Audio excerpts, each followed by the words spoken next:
And now, on with the show.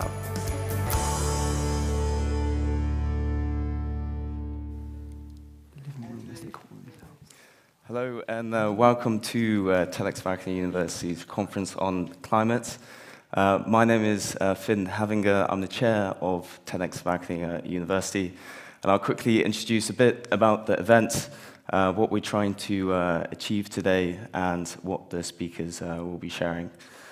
So over the course of today, we'll be hearing from a variety of different people, from climate advocates to entrepreneurs and scientists, among others, on some of their solutions to some of the biggest challenges of the climate crisis. From Kenya to... Some slight technical things happening. I'm going to start with this graphic, and just a quick show of hands from all of you in the audience, who has seen this graphic before? And I'll give you a bit of a hint. It's got to do with the climate. Okay, not that many, actually. So this graphic was created by someone called Ed Hawkins, a climate scientist. He created it a few years ago to represent essentially the climate over the last 150 years. And he made it so that each individual strip represents exactly 1 year, with the left side being all the way back in 1850, and the right side being the current day. And he also made it so that each blue strip represents a predominantly cooler year, and each red strip represents a predominantly hotter year. And what makes this graphic so compelling is that it shows us just how quickly the climate has changed over the last few decades. And even more daunting is that if we were to add the next 30 years in front of us, the next 30 colored strips at the end of this image, if we stayed on our current path. Are things changing fast enough for us not to fall into this red abyss at the end? Well, at least if we look at this year, we can definitely say with the corona crisis that a lot of things have most definitely changed. We've gotten a glimpse of what it's like for many of the world's systems to come to a stop. We've seen how fast inaction can bite us in the back. But we've also seen how fast governments and businesses can act if they really want to, enacting major changes that before the crisis may have taken months, if not years, to implement. And while we go through these great changes, it's quite important to reflect on some of the lessons that we can gain from this continuing crisis and apply it to the climate. For example, how it's highlighted just how much of a complex systemic challenge the climate crisis is. The emission reductions that we've achieved so far during this whole crisis have been fairly insignificant, considering the disruption the national lockdowns around the world have caused. And it's also shown just how important global collaborative action is between cities and countries, because after all, no one nation can solve a global problem. And thirdly, if not the biggest lesson we can learn from this, is the importance of listening to the science. And not only listening to the science, but really acting on that science. They've warned us that because we've waited so long that the world as a whole needs to reduce carbon emissions by half over the next 10 years to even have a fighting chance to avert the worst of the climate breakdown, or the worst effects of the climate breakdown. And so while we look back at these lessons of the importance of global collaborative action and the importance of listening to the science, what we do now for the next few years and the next few of these colored strips will profoundly affect the next 1,000 years and the next 1,000 colored strips that we can add on at the end of this image. And so we can choose this path to go either way, and we can see exactly how we can get to a net zero world, and that is exactly what we are here today to try and do. The speakers here today will present some of their solutions and ideas to the biggest challenges of the climate crisis, which we have boiled down to 6 fundamental and interrelated aspects for a cleaner world. These being energy, built environments, transport, food, nature, and ourselves. All fundamental parts of a net zero world. And because of most people couldn't make it today because of the new regulations, we want to make it as participatory as possible. So for everyone who is watching on the live stream, you can submit a question during the speaker's talk for them. So we'll ask the speaker directly after their talk, directly to them. So please submit a question if you're interested in them elaborating on a certain topic, or just have a question for them. So please submit your questions. And because the climate issue is of such utmost importance right now, we're not only focusing on today and on these speakers, but throughout this weekend and the following week. This TEDx Climate Conference is part of the Seriously Sustainable Week, which is a week full of events every single day from today up until next weekend on topics on sustainability and things like climate change, biodiversity, alternate economies, food and farming. And it's all in collaboration with TAUS, which is one of our sponsors today, the Green Office, the university itself, and the Green Active Network.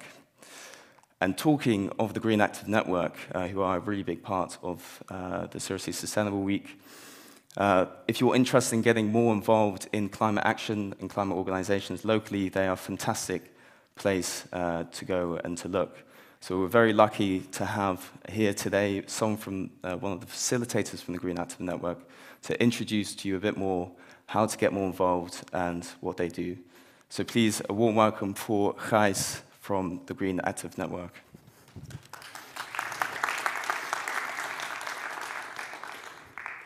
Thank you, Finn. I'll try to bring some new words alongside to what you've said already about the GAN in this week. Thank you all for being here today. My name is Gijs Rotteveel. I am a co-facilitator of the GAN, the Green Active Network. I'll tell a little bit more about what we are and what we do. This network consists of a group of organizations who put their heads together to organize green activities in Wageningen, around Wageningen, for all citizens, both students and non-students. The goal is to work together to inspire, activate, and educate people on sustainability, for example, through collaboration on events. The GAN consists of a total of 20 organizations, all having something to do with sustainability and together representing around 600 students. The GAN normally comes together in TAUS, which was just mentioned by Finn, which is a community hub in the city center, which hosts citizen initiatives, and they call themselves like the living room of the city. Here we organize green talks and meet and mingles, and these are formal and informal meetings for our member organizations and their representatives. The GAN, and in this case particularly TAUS and Green Office, work together to host this week, the Seriously Sustainable Week, which is kicked off today by this event. This week is full of workshops and other sustainable activities. For example, there's a workshop on creating more sustainable student housing.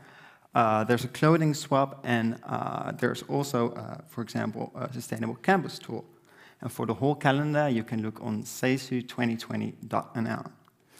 After this week, the GAN organizes 2 other big events. These are the summer and the winter regreening, and these will take place in the first weekend of November and the last weekend of February. These are meant for new students who want to learn more about sustainable student life or maybe join a green organization in Wageningen. And in the meantime, You can all reach us through our social media channels and member organizations like TEDxWageningen. And you're always welcome at a meet and mingle. So, if you feel inspired today by this super short talk about the GAN, then check us out on Facebook or approach me around Wageningen. Thank you, Green Greets. Thank you very much. And as we are in Wageningen, with Wageningen University, who produce some of the best climate research and climate science in the world, it's a privilege for me to welcome on stage the head of the Environmental Sciences Group at Wageningen to talk a bit more about the role the university has in progressing climate science and research. So please, a warm welcome for Bram de Vos.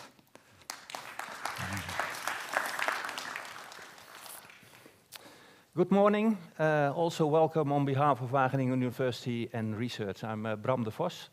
I'm member of the board of directors of Wageningen University and Research and also managing director of the Environmental Sciences Group, so closely related to climate action.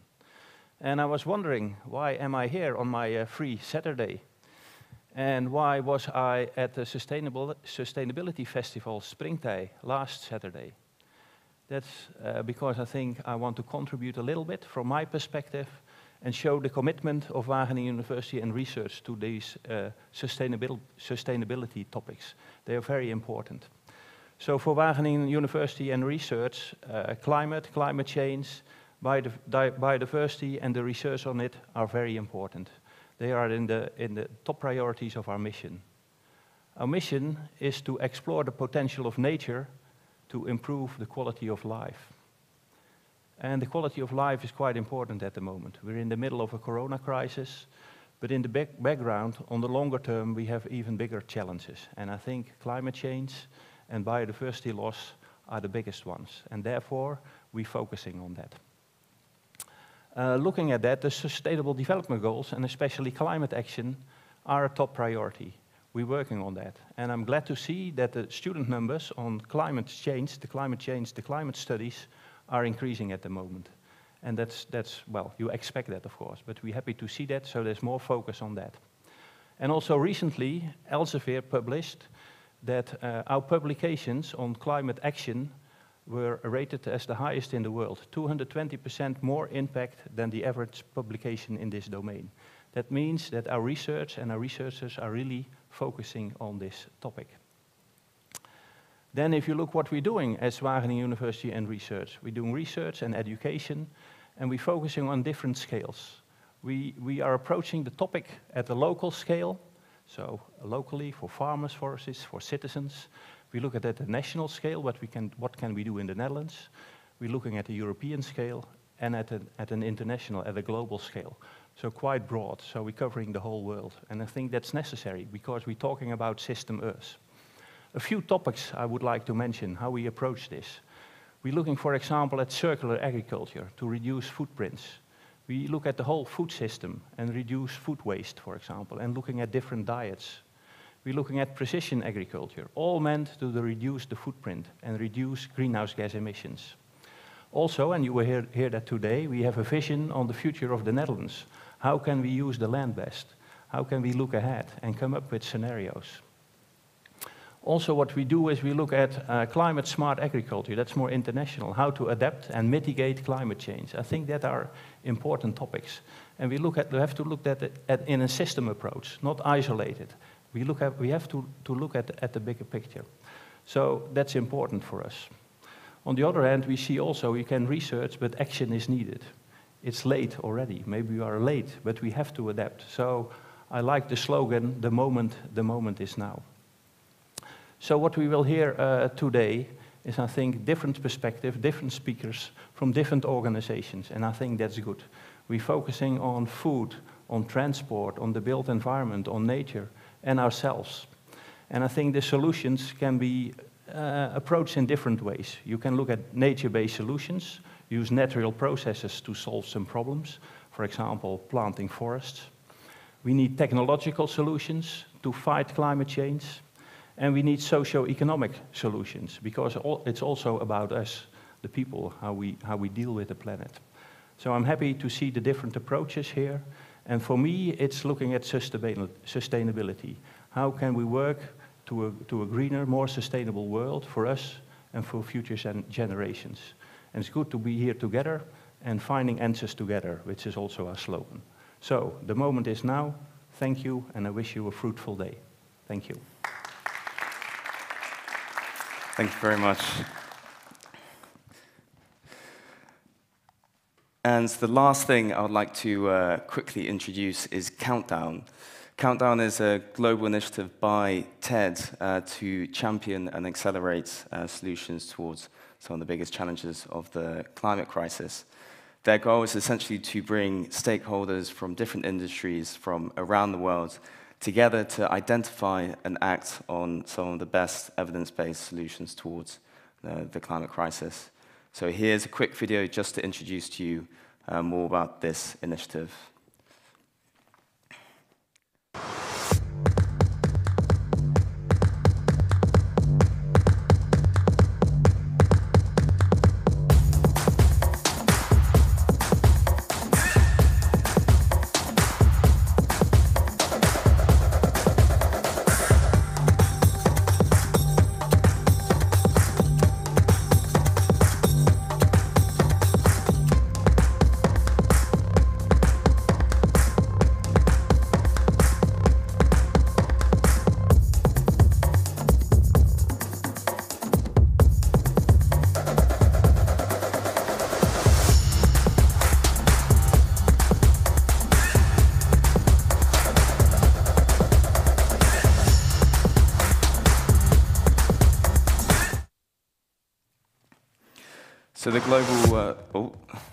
So the global launch is exactly 1 week today. Next Saturday is a virtual global launch with climate leaders from around the world on a variety of different talks and discussions. And so be sure to tune into that. For everyone who's watching online, we'll add a link to the live stream on the chat now so that you can set a reminder if you'd like. That is all from me today. I hope you enjoy the talks today as well. Let us choose our future rather than it be written for us. And without further ado, please welcome on stage our fantastic host for today, Emma Holmes. Oh, thank you. Hello! Wow. Let's try that. Wait, stay there. Okay. We're going to do a thing. I want lots of noise. This is really pretty. I hadn't seen all the light. It's very exciting. So I want a lot of noise, all right? So I'm going to help you through this. Just bear with. Okay, so what we're going to do is I'm going to introduce myself because, you know, that's not arrogant at all. But you're going to make lots and lots of noise, as much noise as you can make, okay? So please welcome to the stage your host for today, Emma Holmes! Why, thank you. Thank you so much. Oh, thank you. So natural. Oh, how you all doing? Wow. And there's one guy who's alive. The rest of you are just dead. It's like, it's a Saturday morning. You're here for serious topics. You must be the hard party goers, right? Okay, let's try that again. How you doing? You guys are not. You haven't got the message with this, have you? We'll just make it with noise, all right? Give the noise you're feeling. How are you doing? You guys are hopeless. I love you already. This is going to be fun. Okay, so welcome to TEDx. I am your host. You're going to see a lot of me throughout the day, so get used to it, all right? But my key is I want to. So usually I do all these like warm-up things, and they usually involve a certain amount of inappropriate touching and massaging. We can't do that, obviously, for clear reasons. So instead, we're going to try and find out a little bit about you, all right? So first, we're going to warm you up. We're going to get those vocal cords going. We're going to do an energizer. Make some noise. Try again. Energizer. Excellent. Points to you in the middle. I like you already. So we're going to test how you're feeling. We're going to go from 1 to 10, and you're going to progressively make more noise. So if it's a 1, it's going to be like, and by the time we get to 10, it's going to be ecstatic. Like, woo, I feel amazing, it's Saturday. That kind of feeling, all right? So let's try 1. Okay, not bad. 2, 3. They sound exactly the same so far. 4, 5, 6, 7, 8.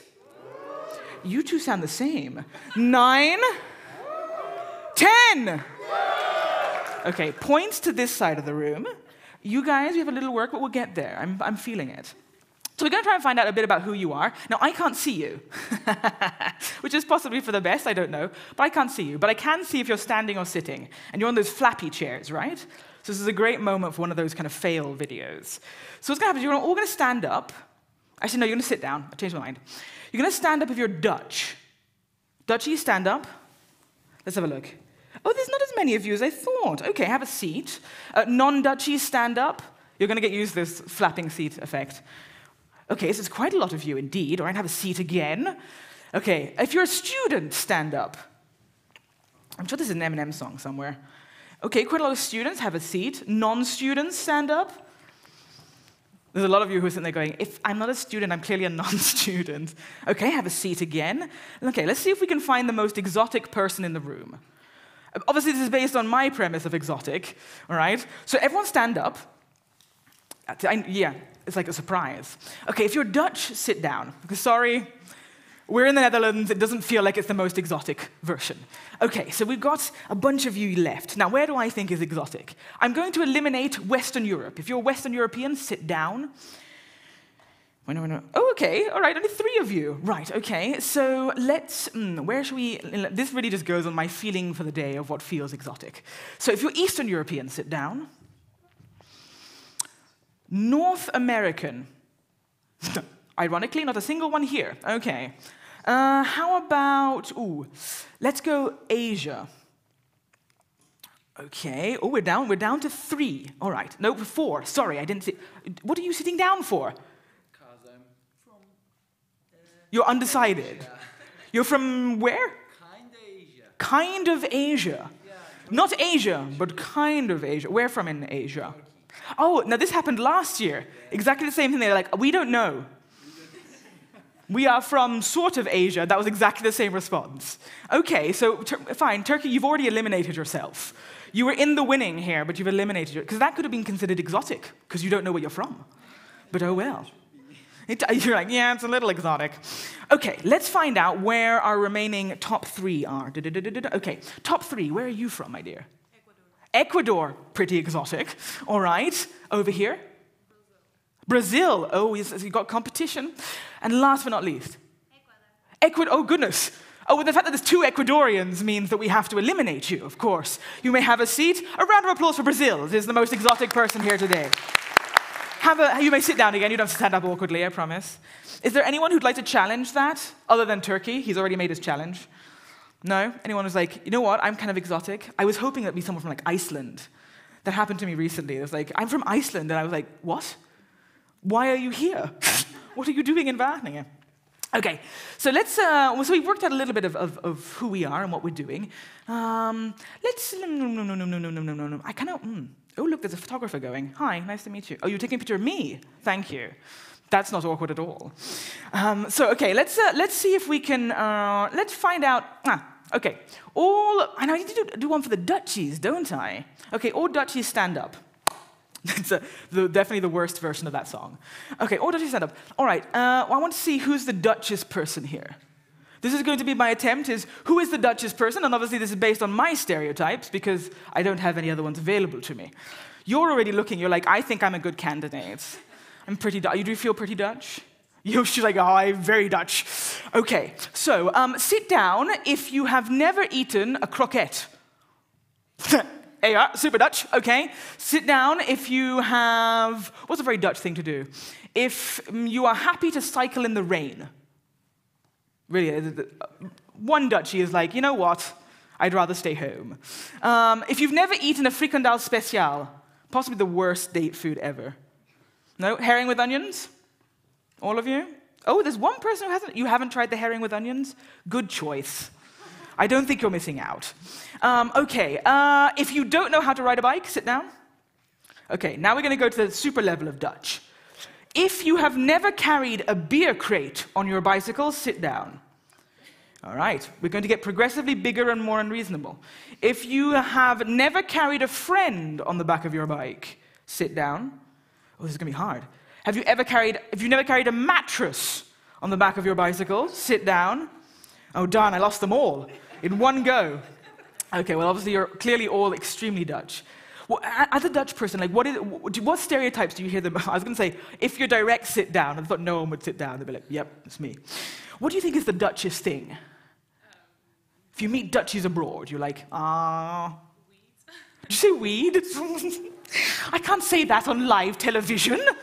Okay, well, let's move to your friend. What do you think is the Dutchest thing? It's hard, isn't it? Camping, bringing your hagelsla to the camping in France. Liking biscuits. Liking the what? Biscuits, like those biscuits. The schuil. Oh, are they like the cardboard? Yeah. Edible cardboard. Yeah, and they're the ones that you put the mousjes on. That was scary. The first. If you're an international, I don't know. Have you heard of the mousjes? No, right. I experienced these when I was working at a food company long ago. And they were like, tomorrow morning I am bringing biscuits with mouses. Not even mice, mouses. And I was like, what? And they arrived. I'm starting to panic slightly about what I'm going to eat, and I'm English, so I can't say no. I'm just like, yeah, of course. I will do anything you ask, except stay in the European Union.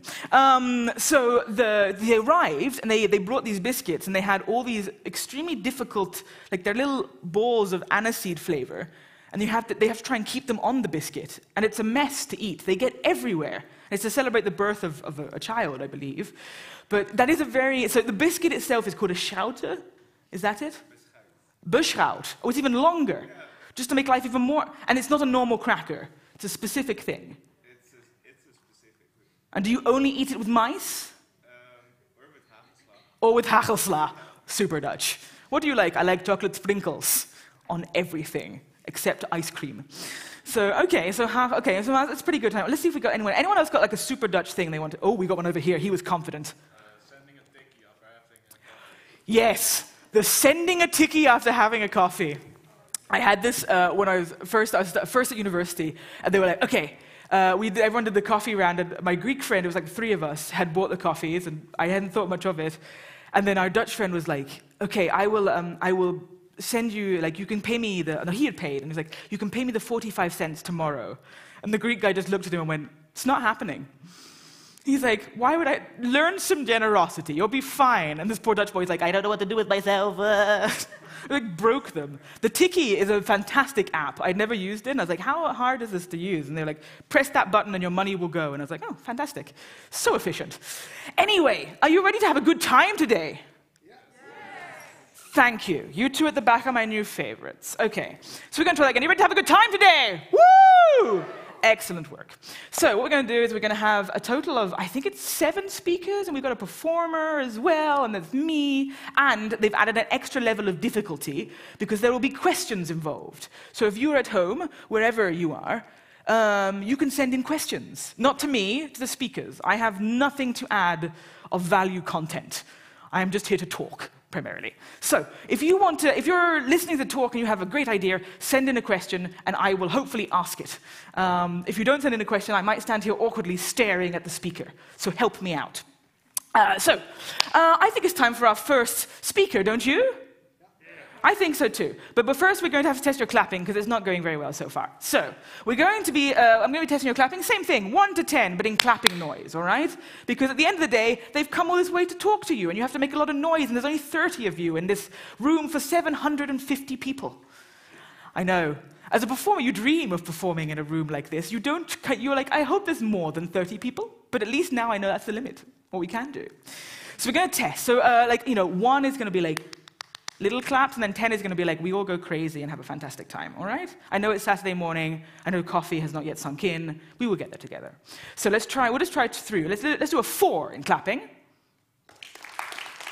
Not bad. 6. A 2. And it's hard, isn't it, going backwards? 7. 8. 9. 10. Okay. Excellent. Let's try 10 again, but we want it with, like, screaming as well, okay? Let's try 10! That's it! Absolutely bang on. All right. it's time for our first speaker. Okay, we're gonna have our first speaker. So once he was the Chief Marketing Officer for Dance for Life, he now works at the non-profit Just Dig It, which kickstarts landscape restoration projects. Please welcome to stage, with a number 10 round of applause, Wessel van Eyden! Good morning. So, I'm so happy to be here, and I would like to talk to you today about something that we call the Re-Green Revolution.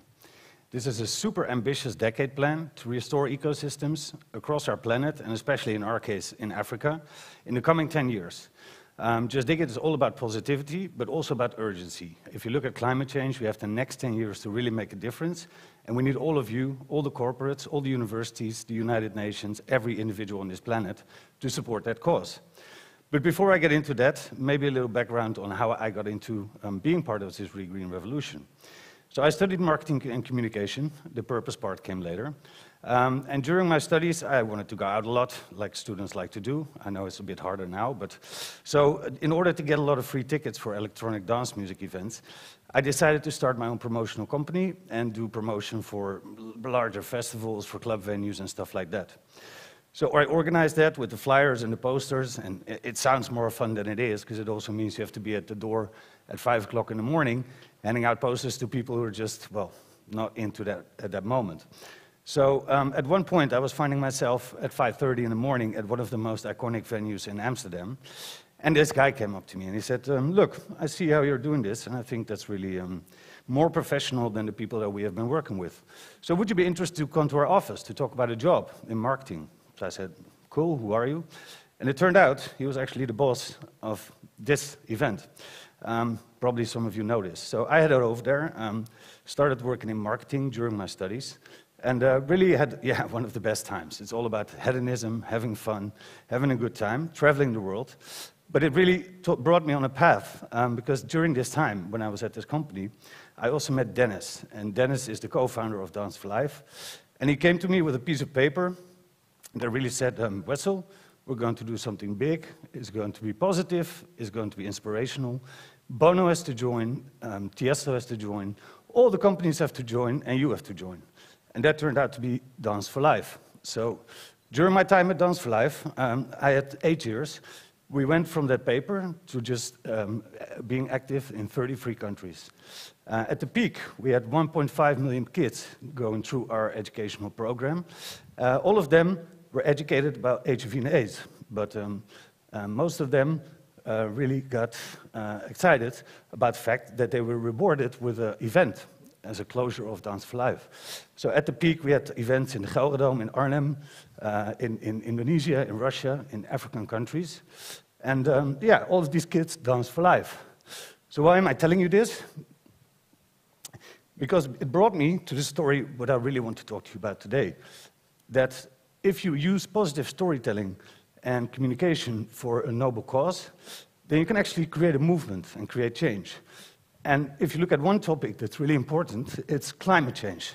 So we have to make sure that we are all in this together, and that if we want to restore our planet, we have to do it now. So if you look at our planet, we have 70% water, 30% land, and of the land, 50% is degraded. So we need to make sure that we act as one people to restore climate change. Now, Just Dig It has been doing this for the last 10 years. We started out in Kenya with this one, a shovel, and together with the local Maasai communities, we were digging bunds, which are like earth smiles, I like to call them, which looks like this. And we say, if you can warm up the earth, we can also cool it down.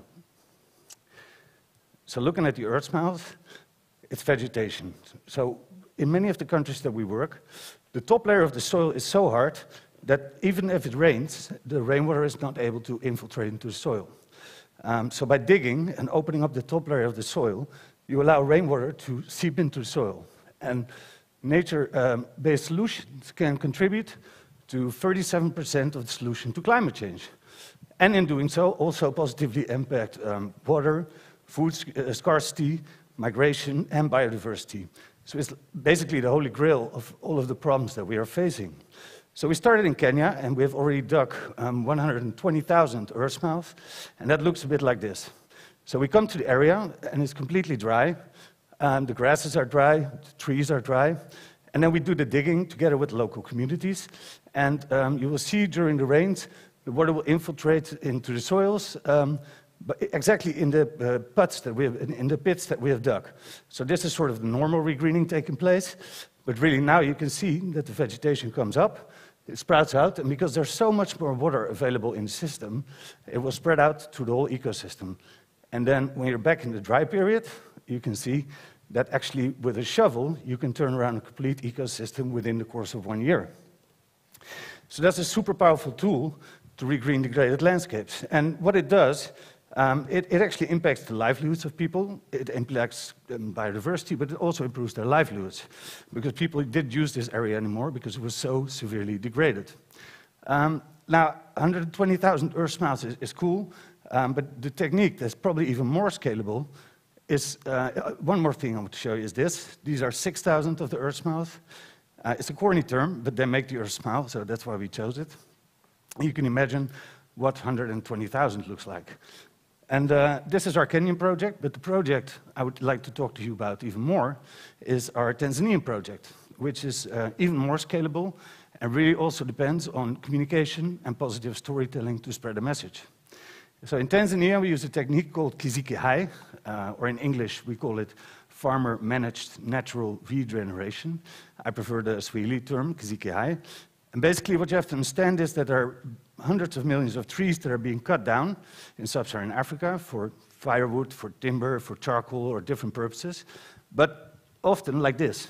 So the root structure of the trees are still in the soil. So 100 sprouts will probably grow out of this root structure. So if you learn farmers to cut down like 97 of these sprouts, all the energy from the root structure will be channeled upwards, and the tree can go back into a full-blown tree within the course of 3 to 5 years. So this technique is so simple that you do not need to have a whole training of trainers and stuff like that. It's just techniques that every farmer can learn. And what's the upside for the farmer? It's agroforestry, so if you have trees on your farm, it will increase soil fertility, it will increase crop yields, it will have water retention, you will have shade on your farm, it improves livelihoods, basically.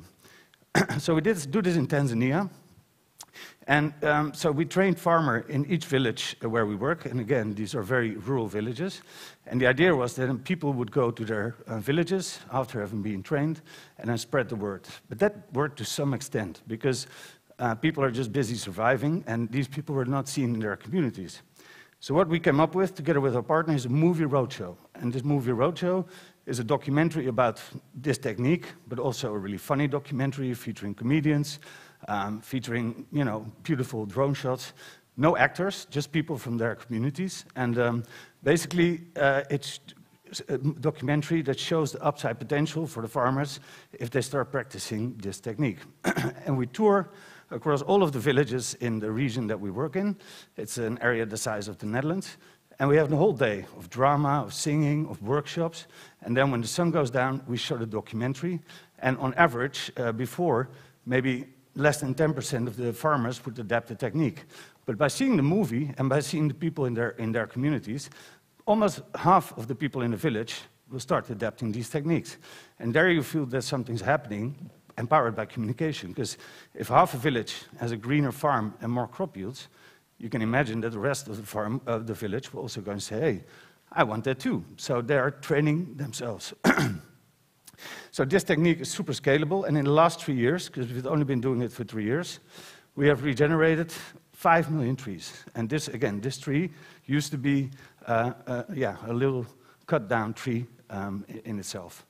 And here you see the scalability of this approach, because again, we do it in Tanzania, but this in sub-Saharan Africa, there are so many farmers, an estimated 350 million.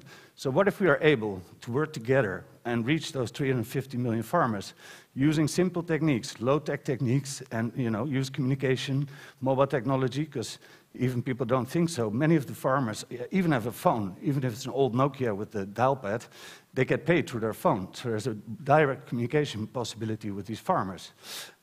So our mission now for the coming 10 years It's the decade on ecosystem restoration by the United Nations. And really, what we want to do is to work together with media houses. We have partnerships with some of the biggest media houses in the world, with influencer marketing, with mobile technology, with movies, with every kind of form of communication that's possible. And our ultimate dream is to not go as an NGO from one program to the other, but really to see, can we establish one-on-one relationships with all of these farmers? And the techniques, again, are so simple that they see the upside potential themselves. And in the coming 10 years, we want to experiment with that and see how we can roll it out. But we have already been working with these kind of techniques. One second. So we did a radio show, which had over 300,000 listeners. We used billboards, we used television, but also really rural marketing, posters, flyers, movie roadshows. So can you imagine that in the coming 10 years, we are able to reach these farmers and inspire and activate them to do it themselves? It would cost a fraction of what it would cost if you did it from program to program, and it would mean, within the 10 years, you could potentially scale beyond control. So that's the Green Revolution, and that's really what we hope to achieve in the coming 10 years. But it is going to require all of us. So I hope that you take this invitation to be part of the Green Revolution and pick up the shovel. Thank you.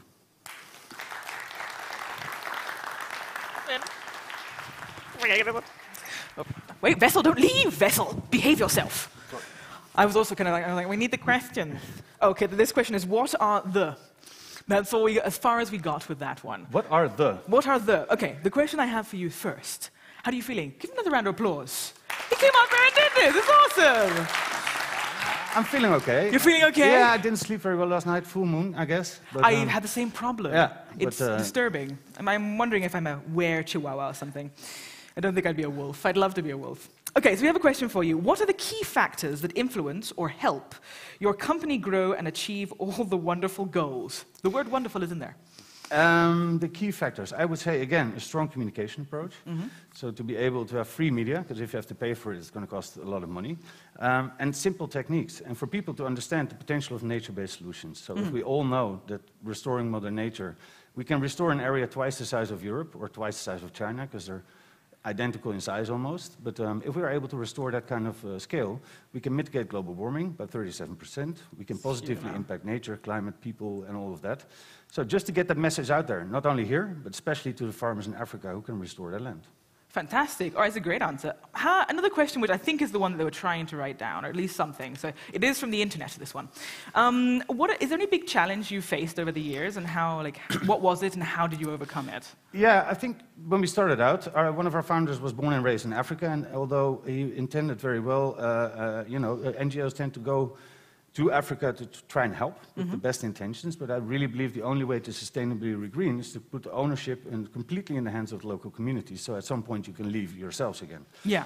And I'm not saying that he didn't do that, but I think that's the biggest lesson learned, that if you want to scale up and you want to have impact in the coming 10 years, you cannot be involved in all the projects all the time. Yeah. So you have to make it as attractive financially, economically, but also ecologically to the people who are actually owning the land. Yeah.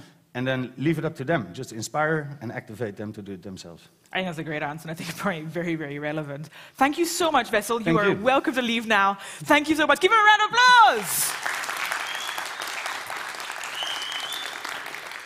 The questions will take some getting used to. What are the? That's as far as we got. Right, are you ready for your next speaker? Excellent work from you down there. Are you ready for your next speaker? Yes. Oh, that was quite a universal, musical yes. All right. Right, our next speaker is a professor. He is a researcher. He is the chair of the Cultural Geography Research Group here at Wageningen University. Please welcome Patrick Huybens. Thank you. Good morning, ladies and gentlemen. My name is Edward Huybens, and I'm going to talk to you today about tourism and climate change through glaciers and pebbles. Yes, indeed, those tiny little stones that you find on a beach sometimes. Now, when we talk about tourism, I will claim that we're all tourists all the time. Probably what you associate with tourism is travel, going somewhere exotic, sitting on an airplane. And I bet everyone in here has been on an airplane, even several times a year. well, maybe until now, during our most recent times. But if I couple tourism and climate change together, you may see that very airplane taking off in a haze of its exhaust, the contrails in the sky from the dense air traffic over Europe and America, for instance, packed beaches, crowded city centers, littered beaches, littered oceans, over-tourism, the problems that we see. Now, if I talk to you about glaciers, what you may see is vast white expanse with a blue horizon, crisp air, cool, blue waters, beautiful, divine. But when I couple glaciers and climate change, you may see a crumbling mountain of ice, a calving iceberg into the sea, and maybe a sullen-looking polar bear sitting on an ice floe that is steadily diminishing. And indeed, glaciers are like a thermometer to global temperatures. They're our best measure of it. So if global temperatures are going down, the Earth is cooling, glaciers will grow. From the mountaintops, they'll start creeping down the mountain like fingers, like slow-moving rivers of ice that go down the mountainside, crushing everything in its way, shifting the landscape, breaking everything up, transforming it. But then when global temperatures rise, that very same glacier will crawl back up the mountain, and then even to the mountaintop and even disappear. And that's indeed what's happening today. Glaciers worldwide are disappearing. In the Himalayas, in the Andes, in the Alps, in the Rocky Mountains, they're all disappearing. Slowly but surely. Some have already disappeared. As the glaciers disappear, they are indicative there of climate change. They are our canaries in the coal mine. And now glaciers, as such, I was learning about this myself. To become a geographer, over 20 years ago, at the University of Iceland, my home country, we were taken to one of these glaciers to see this process in action. The glacier Sólheimajökull we visited. There, we were meant to see how this whole process went about. We went to the glacier, and now I have to dispel this myth about the glacier, this vast white beauty. No, it's actually quite a messy thing. A retreating glacier is leaving behind all the mess and the crushing up that it did. On it are black sand and volcanic ash potentially that is left, that has accumulated in the ice, but of course doesn't melt as the ice melts, so it becomes black. And the waters, they are murky gray, pouring off the edge into the field in front, turning it into a minefield of quicksand.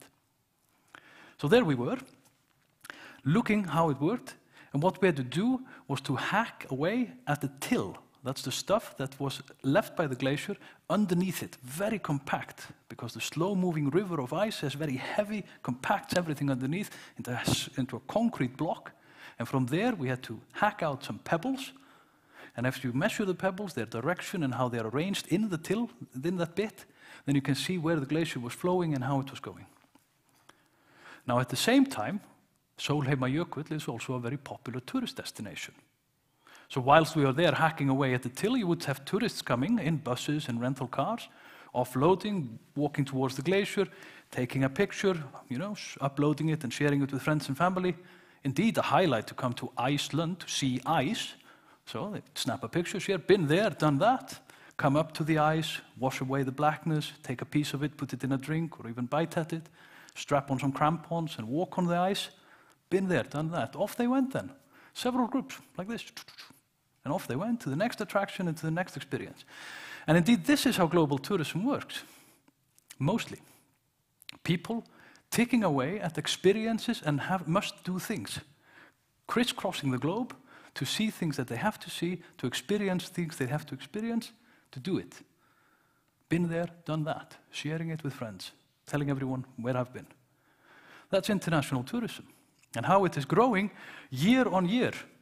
Every year more people travel internationally than the preceding year. As the World Meteorological Office says, another year, another record when they talk about global temperatures. Tourism is on the same trajectory, on a growth trajectory. The temporary halting now is, I think, only temporary, to be honest. But the tourism, the going out, that this growth of tourism is all about this experience which is instantaneous. You know the concept of planned obsolescence. Basically the idea that things, they always last shorter and shorter. They're always meant to break sooner and sooner so you can buy more. You have to go out and buy a new washing machine every 5 years, every 4 years, every 3 years, because it's planned into it. It's designed this way to break, so you have to buy more. Tourism is planned obsolescence gone instantaneous. It's about the experience. You do it, and it's done. Been there, done that. And if you rack them up, experience by experience, you create as much value as possible by racking up as many experiences as you can. That's what tourism is about. Now, I want to rethink those experiences. I want to rethink tourism. And I've been doing that for quite some time. Because what happened at Sólheimajökull, where I was hacking away over 20 years ago at that till to dig out those pebbles, when I finally had dug out my pebble, it spoke to me. What? Yes. All of a sudden, as I held the pebble, had done the calculations, figured everything out, all of a sudden the glacier was there. The glacier that was gone was all of a sudden there.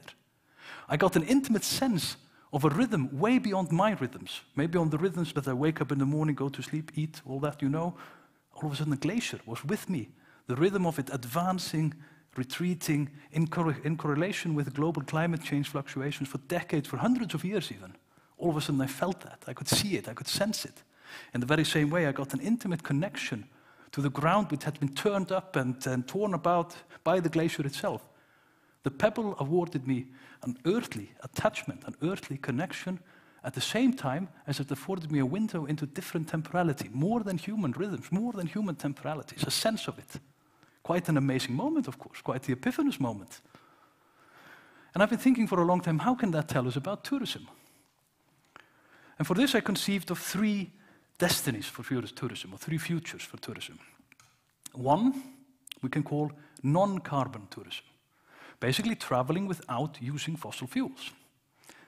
And then it becomes about the journey. Because not traveling with fossil fuels, for instance, spells doom to the aviation industry. There are no real alternatives to fossil-based fuels for the aviation industry. So it means that instead of going on an airplane from Amsterdam to New York in the 8 hours, you take a yacht. It's been done many times. It takes 2 weeks. But it affords you surely an intimate connection with the sea, even if you're seasick. It affords you an intimate connection with the sun, with the air, with your crewmates, with yourself. It takes time, so it becomes about the journey. Now imagine also taking the train from Amsterdam to Copenhagen. It takes 12, 14 hours, as opposed to 1 hour in the air with the airplane. Taking the train, you sit back. You might even strike up a conversation with the person next to you, read a book, drink a coffee, see much more of Europe than you would ever from the air. Or we could bike to Bonn. Takes 2 days, instead of a couple of hours with the car, from here at least.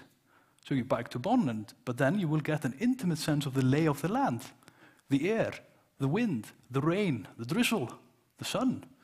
The land will settle in your body, in stiff muscles. You really get to know it. It really becomes you.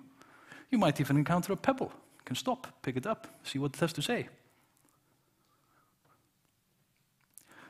The second tourism destiny that I see is about then the destination. It's about the place. It's about your backyard.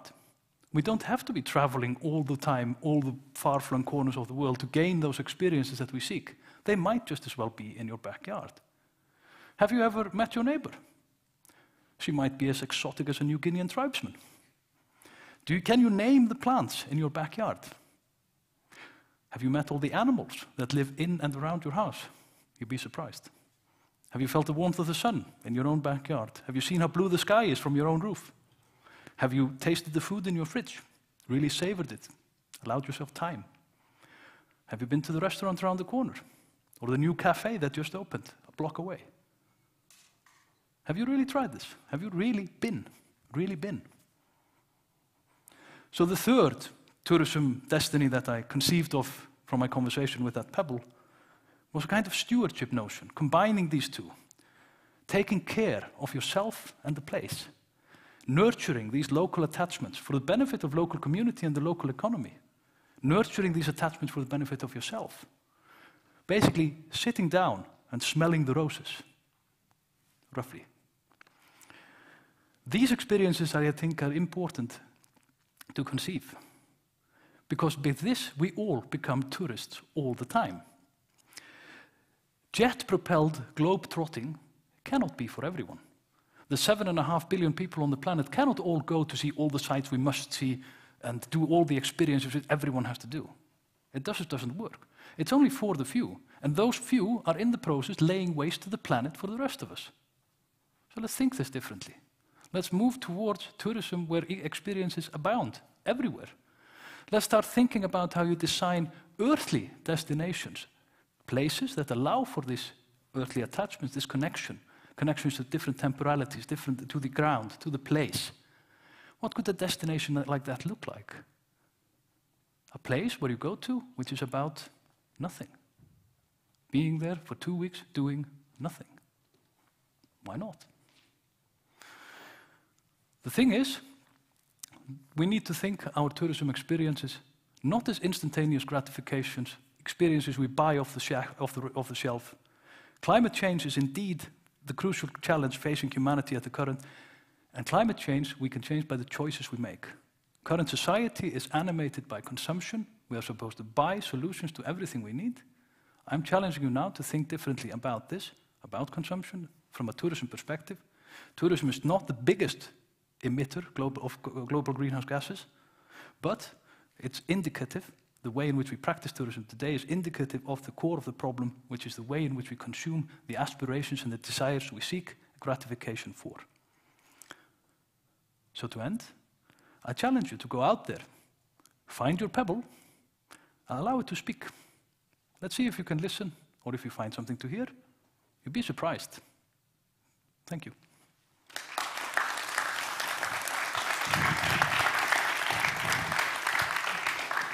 Edward. Thank you. I owe you an apology, because I called you Patrick. Well, it's a nice name as well. It's a nice name. Yeah. I don't think it's the one that you were chosen to be called, but... well, I'll ask my mother, but we'll see. I got so caught up on like how to pronounce your second name, because that U-I-J part, I find it very difficult to say. Hoi? Ask the Dutch. Yeah, that's true, because technically you're from Iceland, aren't you? Yeah. Well, then none of my colleagues, or none of my...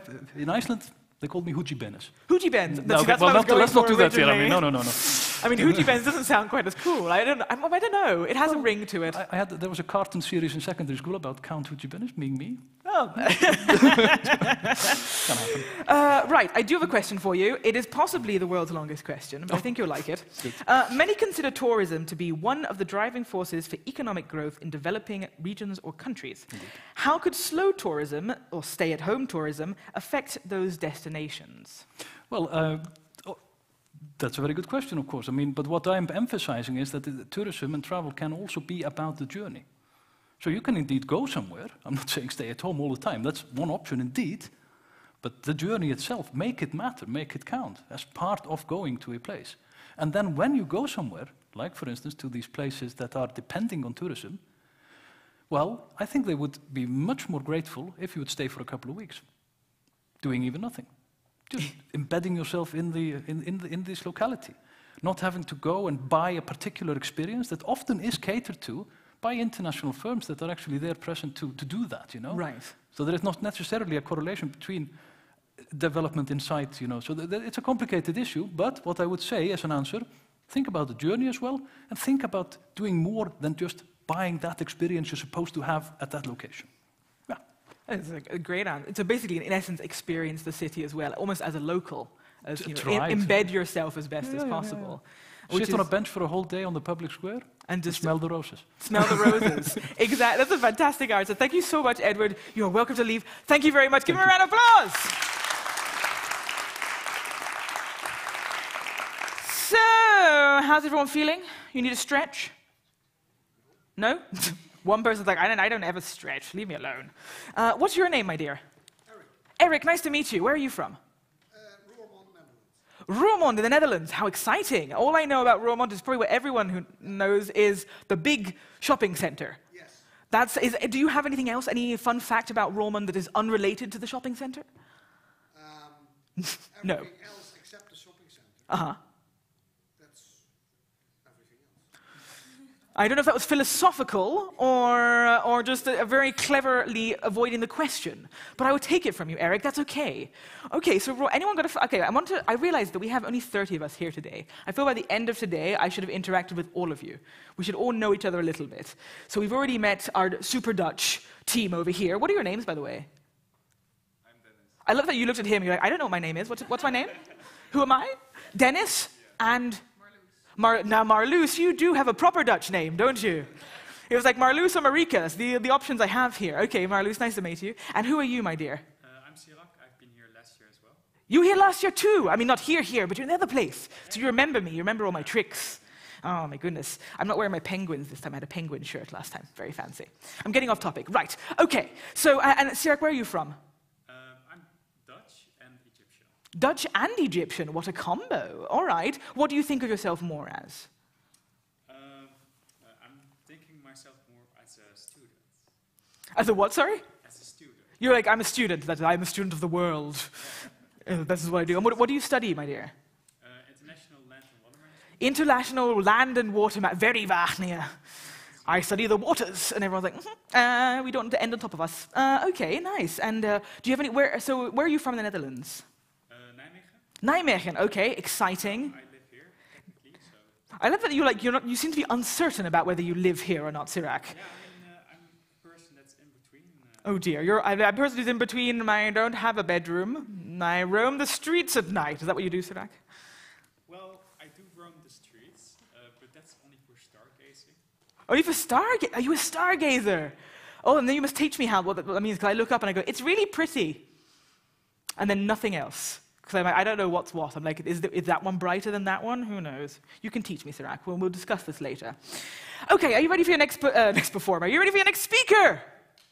Hey, try again. Are you ready for your next speaker? Hey, there we are. All right, please welcome to the stage, possibly the Dutchest name here today, Geert Wiggetjes, who is a professor of aquaculture and fisheries at Wageningen University and Research. Welcome, Geert.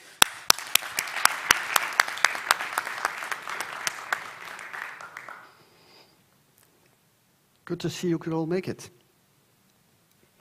You all know Nemo. Nemo, the small clownfish from down under. You know when he got lost? When he got caught by a diver? Remember Marlin? Marlin, his father. He went on his quest, finding Nemo. But do you also remember Bruce? Bruce the shark. You remember Bruce the shark? He was chairman of the fish-friendly Sharks Society. And he kept telling himself, fish are friends. Fish are no food. But Bruce was wrong. And today, I will give you 5 arguments why Bruce was wrong. Today, my talk will have nothing to do with sharks. Everything to do with fish as food. But first, let me go back to some 2.5 years ago, when I became the head of a research group working on aquaculture and fisheries. Well, aquaculture is where we keep our fish in contained areas. Fisheries is where we send our fishermen to sea, where we catch the fish for us. So as a new head of the group, after having worked for maybe 25 years on fish health, I went to a world conference on aquaculture. And I was sitting in a small room, as scientists do. We were sitting there, a little bit sweaty, and there were some policy makers, and I was listening to the people in this room, and they were discussing how to deal with the public perception of aquaculture. They were discussing how to deal with intensification, with pollution, with fish welfare, fish diseases. And I was listening and I was a bit surprised because I heard this story before. I heard this story before when it comes to livestock. When I read my newspaper at home. And I was surprised because in the Netherlands, we moved on. We moved on. We look at livestock in a context of sustainability, of circularity. Well, circularity is something I would like to come back to, and I would like you to remind me to come back to circularity. Thank you. So first, let me go back to Bruce and why Bruce was wrong. So Bruce was wrong because I have no slide. I'll do it without slides. Bruce was wrong because he didn't realize that 70% of the earth is covered in water. 70%. That is a lot of water to grow fish. And there's large worldwide organizations that keep telling us we need to double or maybe even triple the production of fish to feed the growing world population. So why do we need to double or triple the production of fish? Because we also realize we cannot sustainably catch more fish from our seas and oceans. So why does it have to be fish? Well, here it's important to realize that fish, think maybe of an Atlantic salmon, but it's not unique to an Atlantic salmon. It can also be a rainbow trout, it can also be a pangasius. Fish can convert their food into protein very efficiently. Imagine maybe a fish can eat a kilogram of food and convert this into almost 1 kilogram of fish. And they do this much more efficiently than do livestock, than does a pig or a cattle. So if you want to feed the growing world population, you have to think of fish.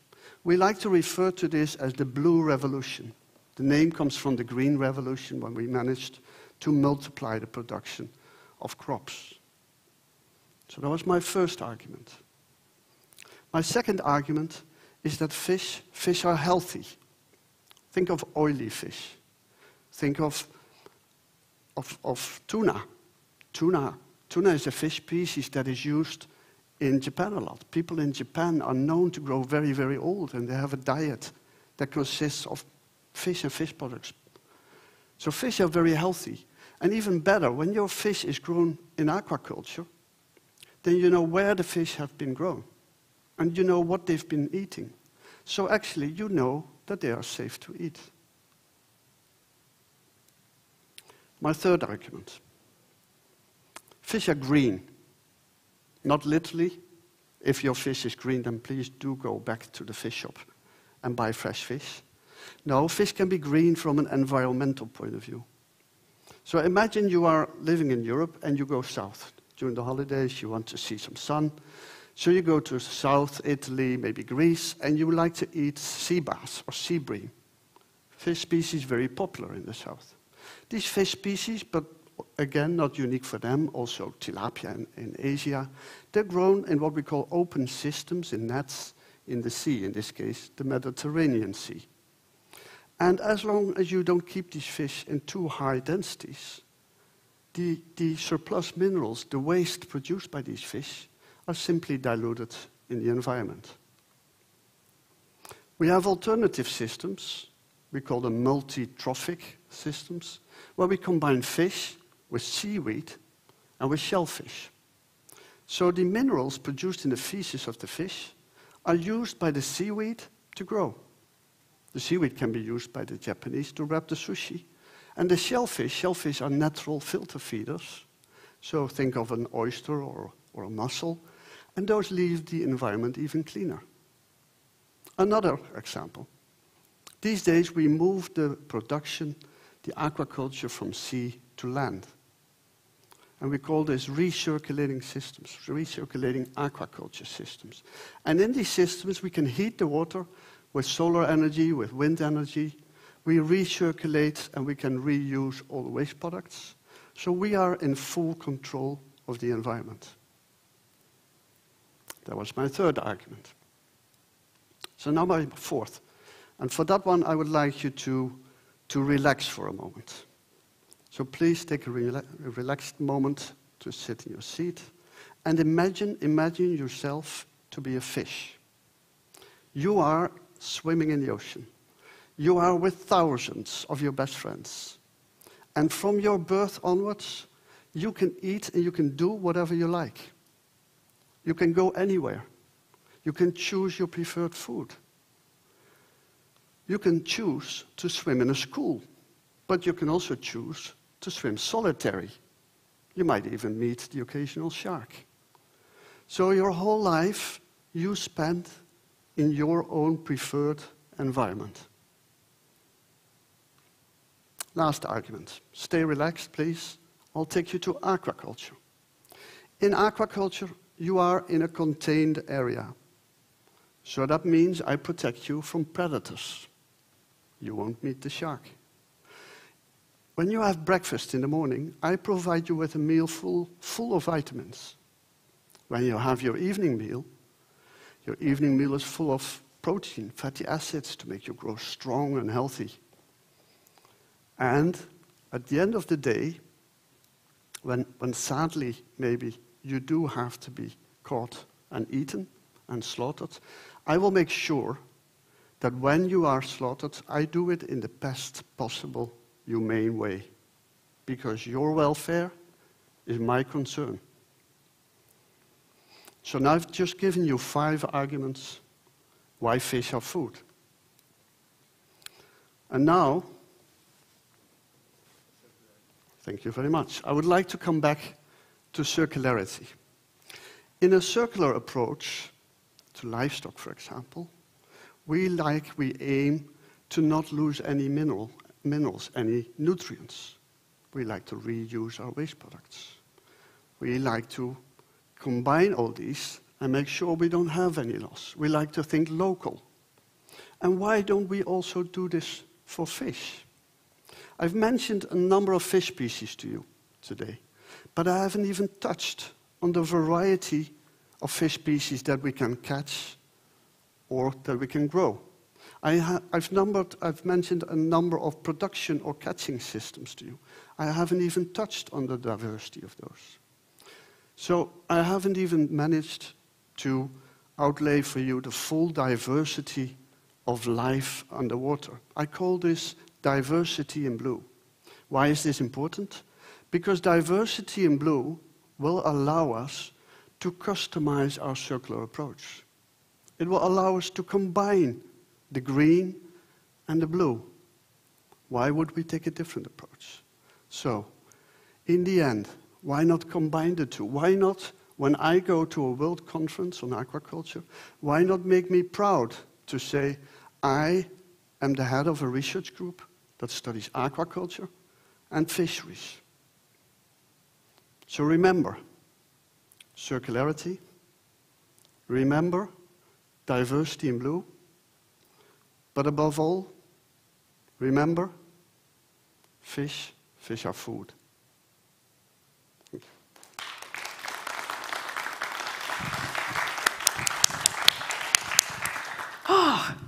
How did that feel? Great. It felt good. Well done. Thank you so much for that talk. Thank you. I have 2 questions for you Two. on equally inappropriately sized paper.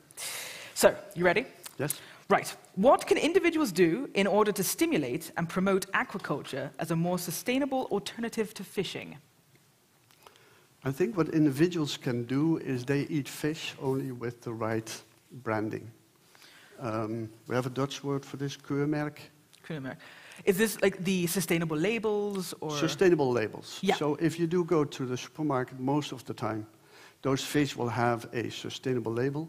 And if you follow those sustainable labels, then in principle, you would say you do good. Excellent. Okay, so look for the sustainable labels on the packets in the fish. The packets in the fish, in the supermarket I was going for, not the packets in the fish. Okay, second one. What is the carbon footprint of aquaculture compared to livestock? Basically, is it better than beef? Well, beef, I'm not sure. I won't give you numbers on this, whether the carbon footprint is better or not. We basically face the same issues. We face the same issues if we have intensive aquaculture.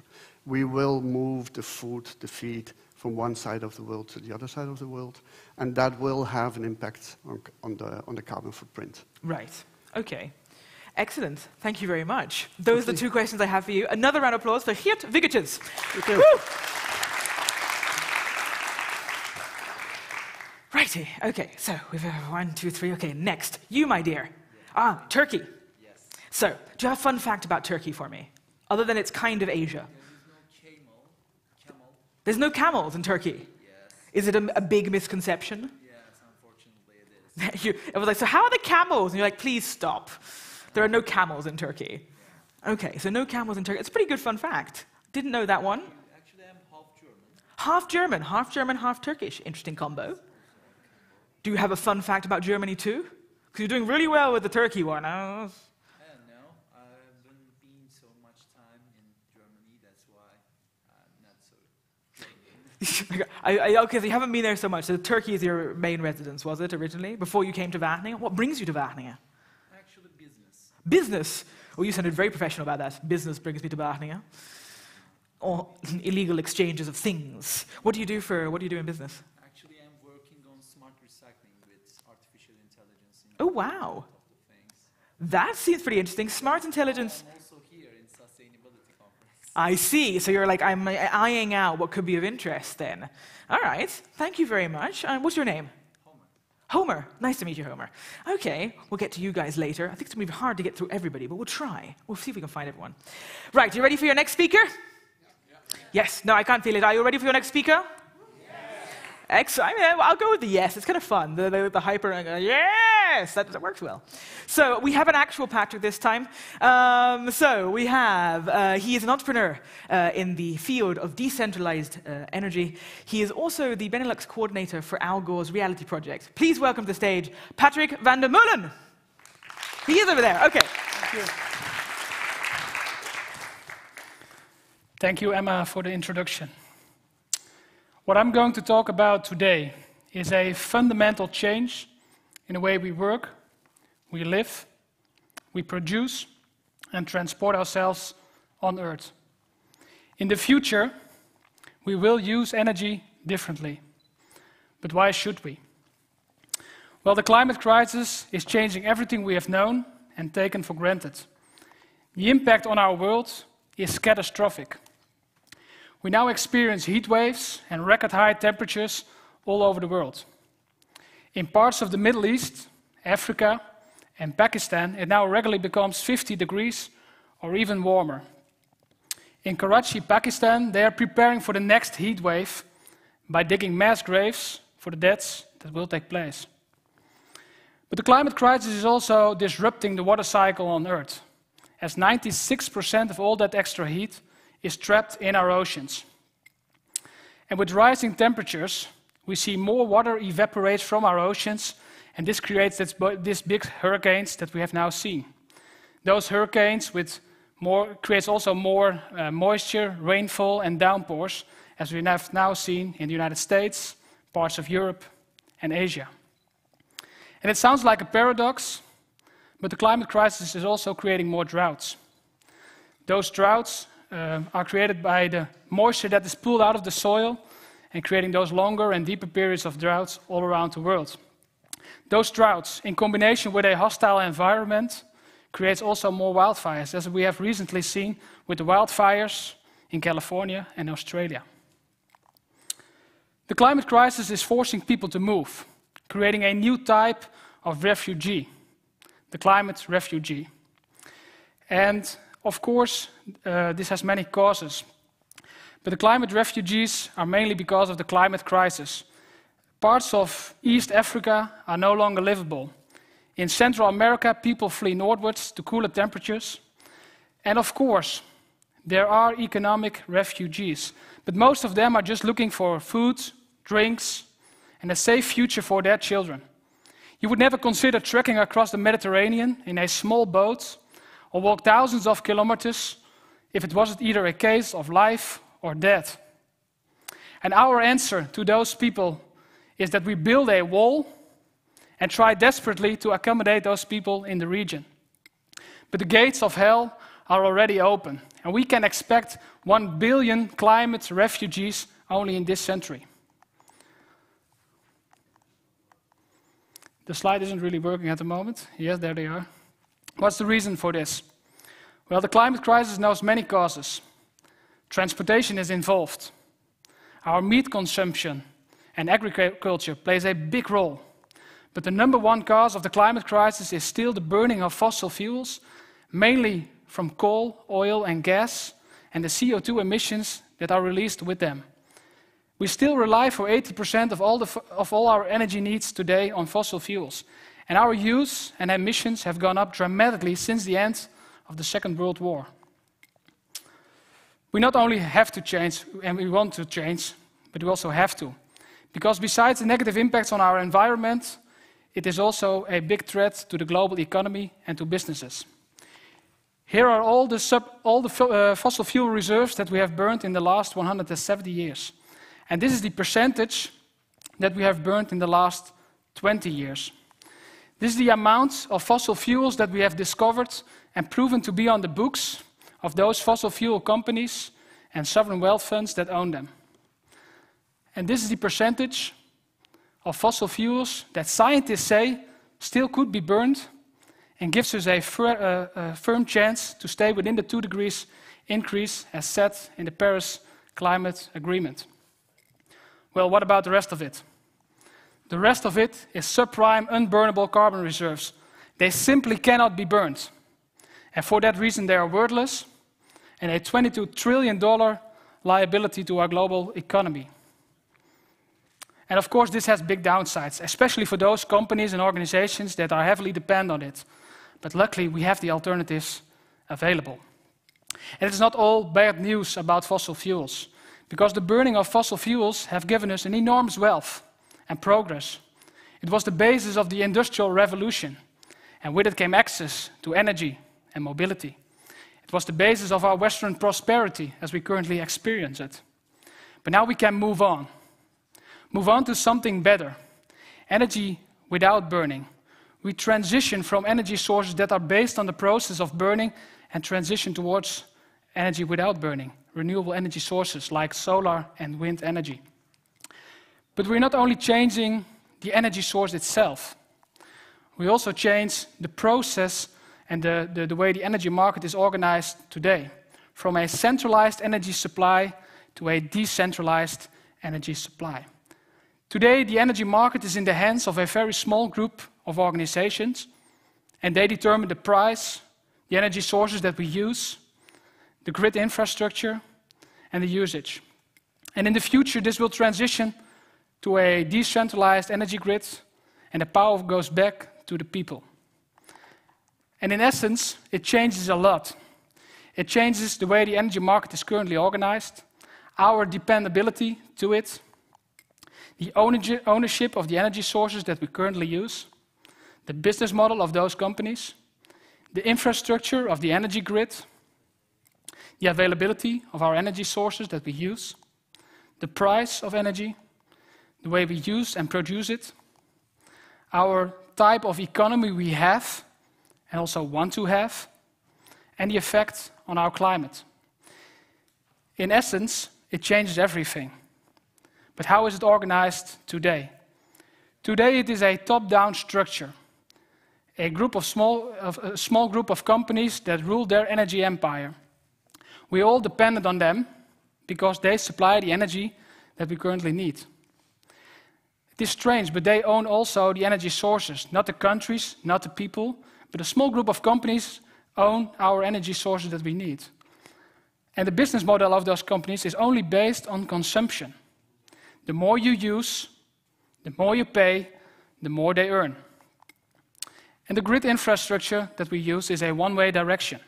Energy is produced in a central location, a big coal or gas plant, and distributed via the energy grid to your house or business. The availability is limited as we're running out of fossil fuels. And for that reason, the prices are increasing rapidly at the moment. The use of those energy sources can only be used by a process of burning. And for that reason, we have a type of economy that is very CO2 rich and has a polluting effect on our climate. This is one of the reasons why I became active as an entrepreneur, to find solutions that ends this. But what is the alternative? Well, we transition from a top-down structure to a decentralized energy supply system. You start producing your own solar energy on your own rooftop, and the goal is to be self-sufficient for 100%. The ownership of the energy sources belongs to all of us, because nobody has claimed the sun or the wind yet. So we're all shareholders in this new type of energy supply. The business model of the new energy companies is based on consumption, but also production, because you produce your own energy, and the surplus can be sold back to the grid. So it's a two-way direction. And to do that, we have a two-way direction infrastructure in place. The availability of those energy sources is unlimited, because I haven't seen a news outlet that says that the sun will stop shining or the wind will stop blowing. So it's unlimited available to all of us. The price is decreasing rapidly, as I will show you a little later. We can use those sources by an electrical charge instead of burning fossil fuels that are deep in the ground. For that reason, we have a low-carbon economy, and it remains clean in the future. I think this is very promising, but is it also realistic, and is it possible to do it today? The answer to that is a very firm yes. The best energy projections 18 years ago were that the solar energy market might be able to grow by 1 gigawatt in 2010. Well, when 2010 came around, we beat that mark by 17 times over. And what about last year? Last year, we beat that mark by 121 times over. It is going extremely fast, as you can see in this exponential growth curve. This is happening here in the Netherlands, but also worldwide. We see an exponential curve for solar and wind energy. And it is possible because the prices of solar have gone dramatically down in the recent years, making it very accessible to businesses and consumers. We have already achieved grid parity in many parts of the world. And grid parity is understood as that line, that threshold below unsubsidized solar energy becomes cheaper than energy from fossil fuels. And I've been in business now for about 10 years, and I can tell you from my personal experience that it makes a world of a difference if a new product or technology is cheaper than the current alternative. You can also compare it with the difference between 0 and 1 degrees. It's only 1 degree in difference, but it is the difference between ice and water. And in financial markets, it's the difference between a market that is frozen up and no investments are possible, or a market where capital is available in abundance and flows through the market effortlessly.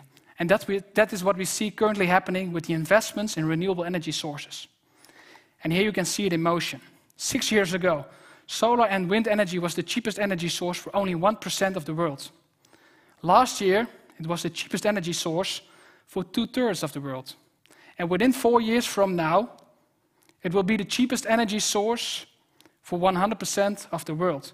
It is going extremely fast. Look what we have accomplished in only 10 years. And it's happening everywhere on Earth. In developed nations, developing nations, and also third world countries, where they leapfrog towards those new products and technologies. 1 in 7 households in the Netherlands has already installed solar panels.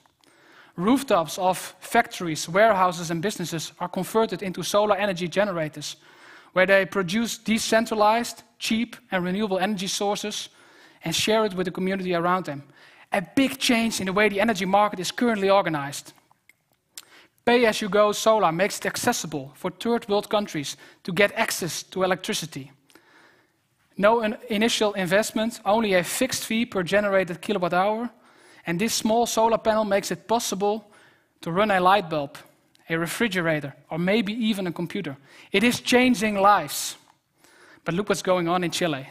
Because to me, this is one of the most inspiring stories. In Chile, in 2013, they had only 11 megawatts of solar energy installed.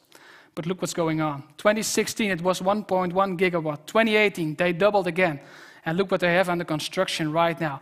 This is called a breakout. It is phenomenal. And it gives us a glimpse into a new era of solar energy. And it is happening all around the world. And it is possible because the price of solar energy became the cheapest one in Chile. 2 of the biggest polluters on Earth, China and India, are already overachieving their Paris commitments, mainly by the implementation of solar and wind energy. And yes, it has to be said, they still utilize a lot of coal. But if you look to their new generation capacity, it is already shifted towards renewables. It is amazing. Another industrial powerhouse, Germany, there have been already occasions where they generate more renewable energy than they use, and they have to sell it for free to neighboring countries, like the Netherlands. It is changing really fast at the moment. And even the Kentucky Coal Mine Museum, for me a symbol to the old world, has already installed solar panels. And not because they are a big believer of a sustainable world, but because it saves them around $8,000 a year. And if they can do it, we can all do it. And it's not only about people and countries that are moving forward. Also, the business community is following the trend. Over 240 global companies have made the commitment to only use 100% renewable energy sources. And now they're moving forward, putting pressure on their subcontractors and suppliers as well to do the very exact same thing. It is inspiring as well. And we have more than enough. In just 1 hour, we receive more energy from the sun than the entire global economy uses in 1 year. So if we steadily increase that percentage of energy derived from the sun, we can replace fossil fuels sooner than thought was possible. It is possible. But to be honest, to fulfill this transition, there is still something missing. Because the sun isn't always shining and the wind isn't always blowing. And for that reason, it is essential to build in storage capacity in our new decentralized energy grid. And Bloomberg already stated that the combination of solar plus batteries will dramatically change human civilization. And look what's going on with batteries. This is an enormous fast growth rate that is projected.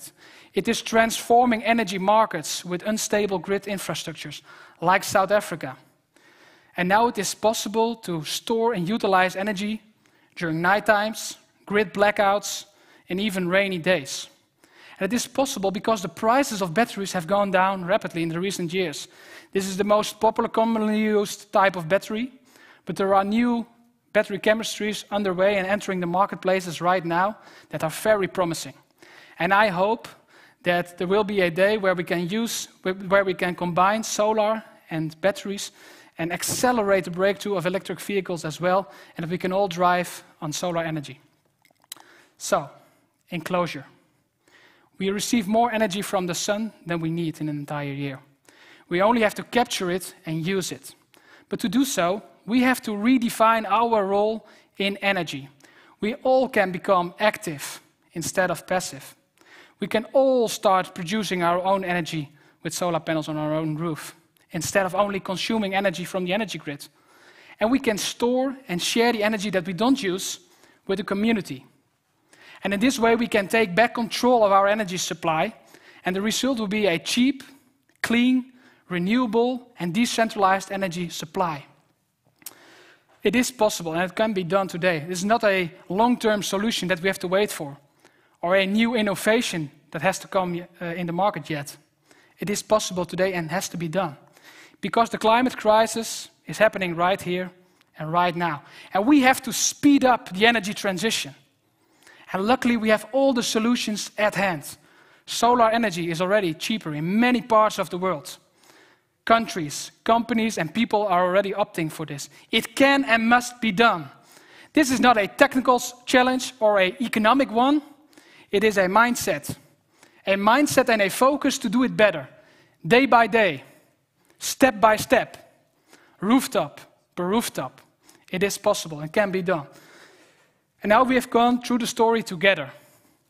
We can add 2 more words to the opening slide. The future of energy is happening right here and right now, and it looks very sunny. Thank you very much. Well done, Patrick. How are you feeling? How did that feel? Energized. Energized. You're at sunbeams and galore. Yeah, it's a little bit cloudy today, but... It is a little bit. I almost got caught in the rain earlier. Yeah. Not what you want.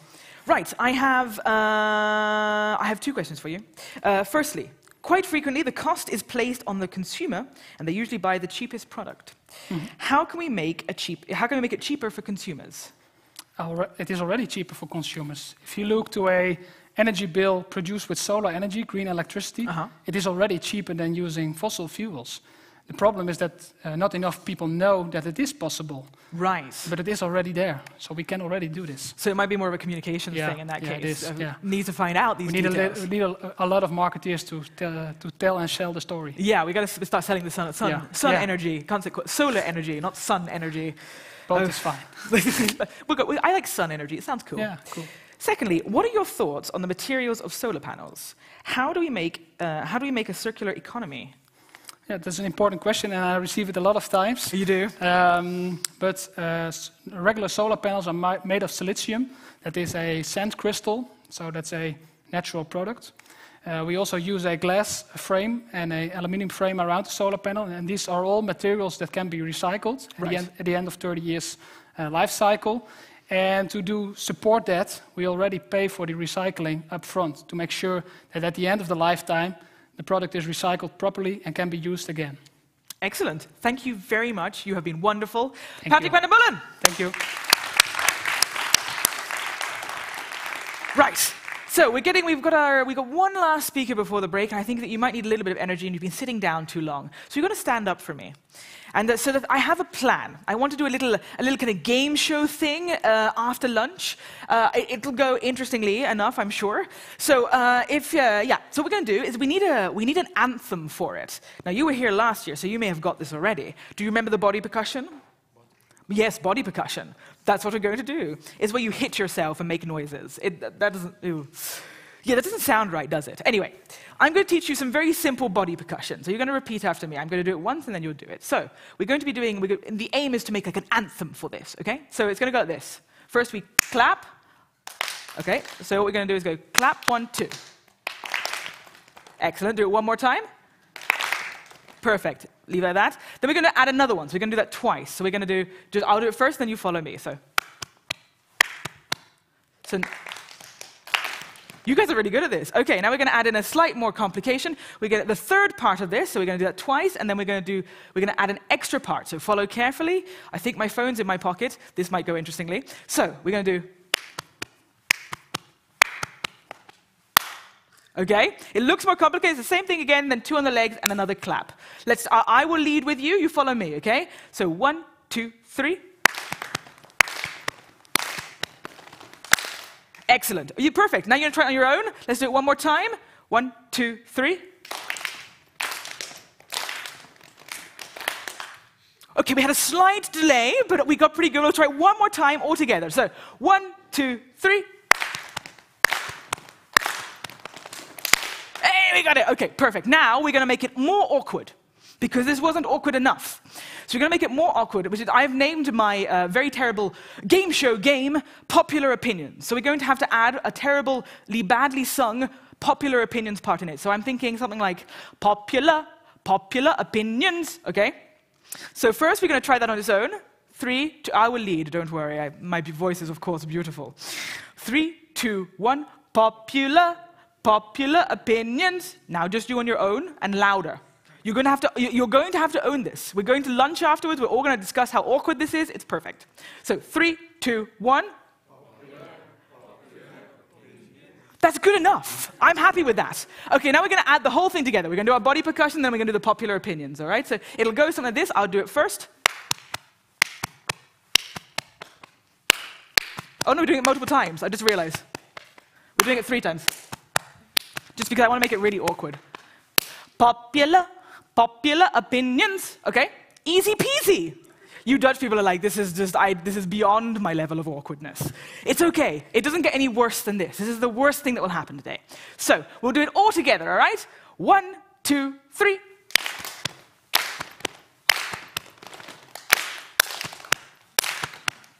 Nice and awkward.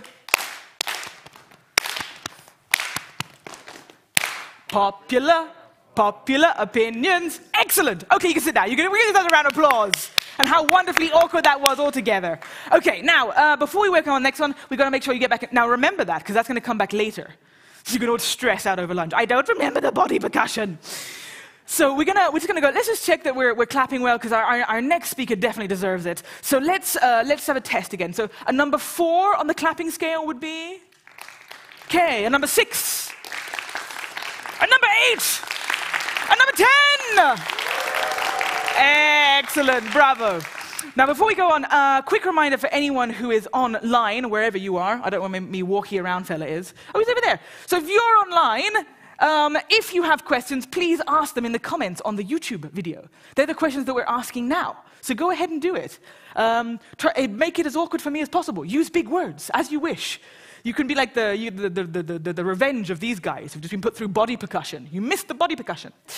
So, yeah, remember to ask your questions as we go.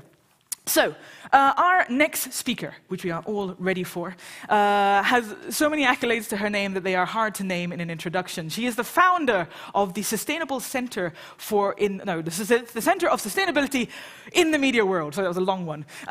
She is also the author of the Green Cinema Handbook and 2 times award winner of the German Sustainability Award.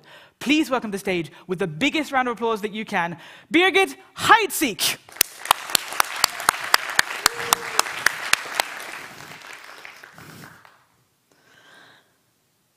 We all love movies, right? They can be entertaining, fascinating, thrilling.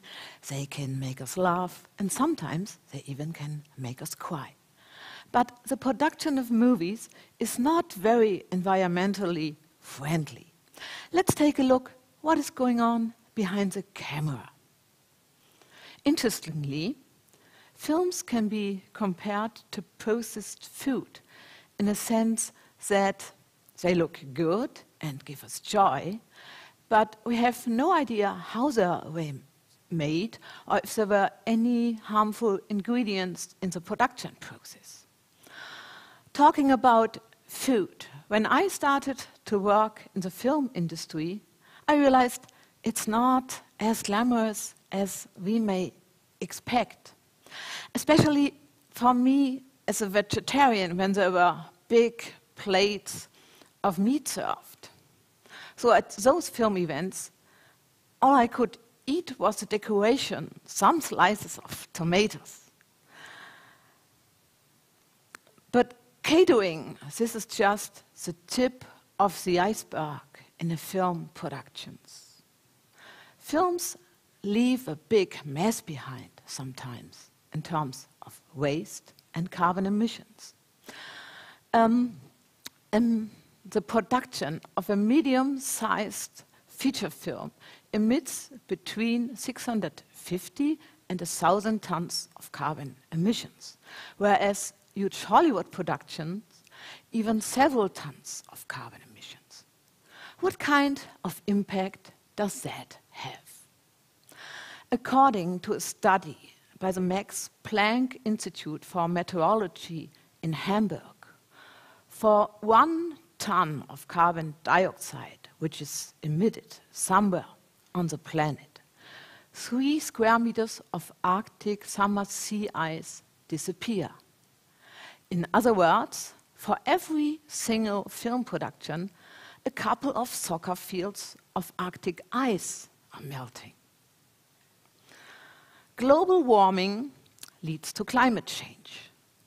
A glimpse of how that may look like did we get in the movie The Day After Tomorrow by Roland Emmerich. This was the first Hollywood production which measured its carbon footprint. It inspired me to look for tools and tricks, what we can do to reduce the carbon footprint of movies. As a green mission, I try to convince people in the film and media industry that we have to act more eco-friendly. It was in 2012. Most of the people were not really interested. They just wanted to make movies, even if that meant making a mess. Some even had the attitude, I'm an artist, I can't save the world, which is not so smart. Who appreciates art if we all die? Thanks to a lot of young climate activists, this is changing. There's an increasing awareness for environmental issues, even in the film industry. And there needs to be one, since there are multiple factors that create a lot of carbon emissions. What create all the carbon emissions in film production? The energy supply. If generators are used and powered by dirty diesel, that is polluting the air. Transportation of cast and crew members, as well as equipment by airplane and cars. Waste from set decoration, catering, costumes, and even crashed cars. For the action movie Fast and Furious 7, more than 230 cars were destroyed.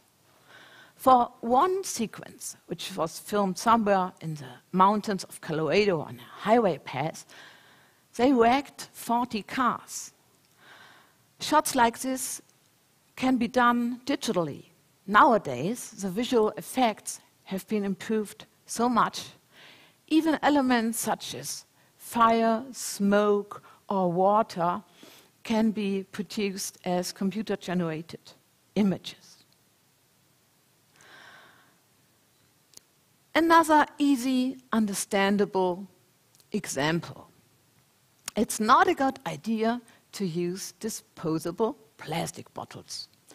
If we have 200 cast and crew members on set, and every one of them drinks 4 small water bottles, we have a room packed with empty plastic bottles at the end of the shooting day. Fortunately, there are some action heroes who know how to do it better, at least in the comic world, like Spider-Man. For the production of the Hollywood movie, The Amazing Spider-Man 2, there were bottles distributed to cast and crew members, which could be refilled with water by dispensers. That way, they saved 193,000 plastic bottles. That would have been enough to surround Manhattan. But beyond the amazing progressiveness of certain movies, there are solutions to make all movies greener, if that became the norm. For the energy apply, it's crucial to avoid generators and to get the electric power from the grid. If a production wants to shoot on location, it's possible to rent an on-site electrical box as it is used on construction sites. The connection is provided by the local energy company. Of course, it's always the best to use renewables, if any possible. Avatar director James Cameron, who is shooting the sequels, Avatar 2 and 3 and 4 and 5, he installed a 1 megawatt solar power system on the roof of sound stages to offset the power consumption that are produced for the computer animation. And there are further innovations, such as more environmentally friendly generators with a big battery in which up to 100 kilowatt hours of electric energy can be stored, gas generators, and also hybrid solutions, which can be partly solar powered. If it comes to transportation, it's really the most environmental harming to take an airplane. And if we are traveling within a country, it's also not so much faster. It's much more eco-friendly to go by train. Of course, carpooling, that's also good. But in an ideal world, we would have much more eco-friendly cars. The best is always to take a bicycle or to go by foot. But this is only possible if the accommodation is close to the set. And this has to do with good planning. The less locations there are, the less cast and crew have to move. So, in terms of waste, if a production wraps, we also end up with a lot of waste if all the set decoration has to be destroyed. But it's really possible to reuse a lot of elements, such as materials, woods, but also doors and windows. In nature, there is no waste. But in film production, there is no circular economy yet. But we can also reuse props and costumes. Usually, when actors come to the set, they even get underwear. But all these clothes, they have to be produced and washed, and then, after a couple of weeks, they are thrown out. because who wants to have used underwear, right? And it happens all the time that costume designers, they buy cheap clothes and then they try to make them look old. Instead, they could just get some second-hand clothes. Fast fashion that has such a huge carbon footprint. Of course, it takes much more time to look for props and costumes at stocks and rental shops and order it online. The advantage is if we can return these items after the production wraps, they can have a second or even a third life. Plus, if anything is ordered online, productions, they end up with piles of cardboard. There is a creative, inspiring example, a New York production designer. She collected all these cardboard and created an entire film set with furniture, props, walls, and a floor made of cardboard. But this is not a solution for most film productions where time is money. This is why productions very often use single-use products. Because we have to ban plastic, a lot of new products are coming on the market with a green and clean promise. Plates and cups made of bamboo, sugarcane, or leaves from palm oil trees. To grow all these, biodiversity is destroyed, land consumed, they are treated with pesticides and shipped with a huge carbon footprint from Asia or South America.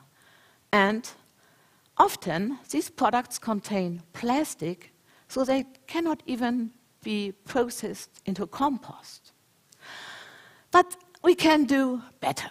There are also new service companies coming up, so they provide porcelain dishes and cutlery, and upon delivery, they take back the used ones. So that way, even chefs of catering on set don't have to worry about a dishwasher anymore.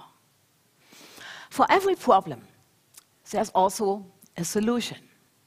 We just have to become more creative and consider the options which are there in film production, but also in everyday lives. Often, there is a missing link between the actions that we are taking and the impact that it has. So, whenever we purchase anything, we should really consider, where does it come from? What kind of carbon footprint does this product probably have? How it was produced? How long will I use it anyway? And what is going to happen with it if we don't use it anymore? This is also the matter of how we value things. We can find out easily. A few years ago, I attended a film event in Helsinki. And there I went to Café Moscow. That is a cult bar by Finnish filmmaker Aki Kaurismäki. He has equipped it with furniture and props from his films. So you walk in there and you feel like, oh, you're on set of The Match Factory Girl. There, I met two young filmmakers. They told me about their hilarious comedy on 100 Things. So, a guy takes a bet. Over the course of 100 days, he is locked up completely naked in an empty room. And each day, he can only have one item. So, he has to decide, what matters more to me now? Underwear or my smartphone? Writers directors and actors, they can act as role models on screen. That's called green storytelling. I wouldn't necessarily recommend you to get locked up naked in an empty room. I want to leave you with a question. If this comes to life, what would you pick? Thank you.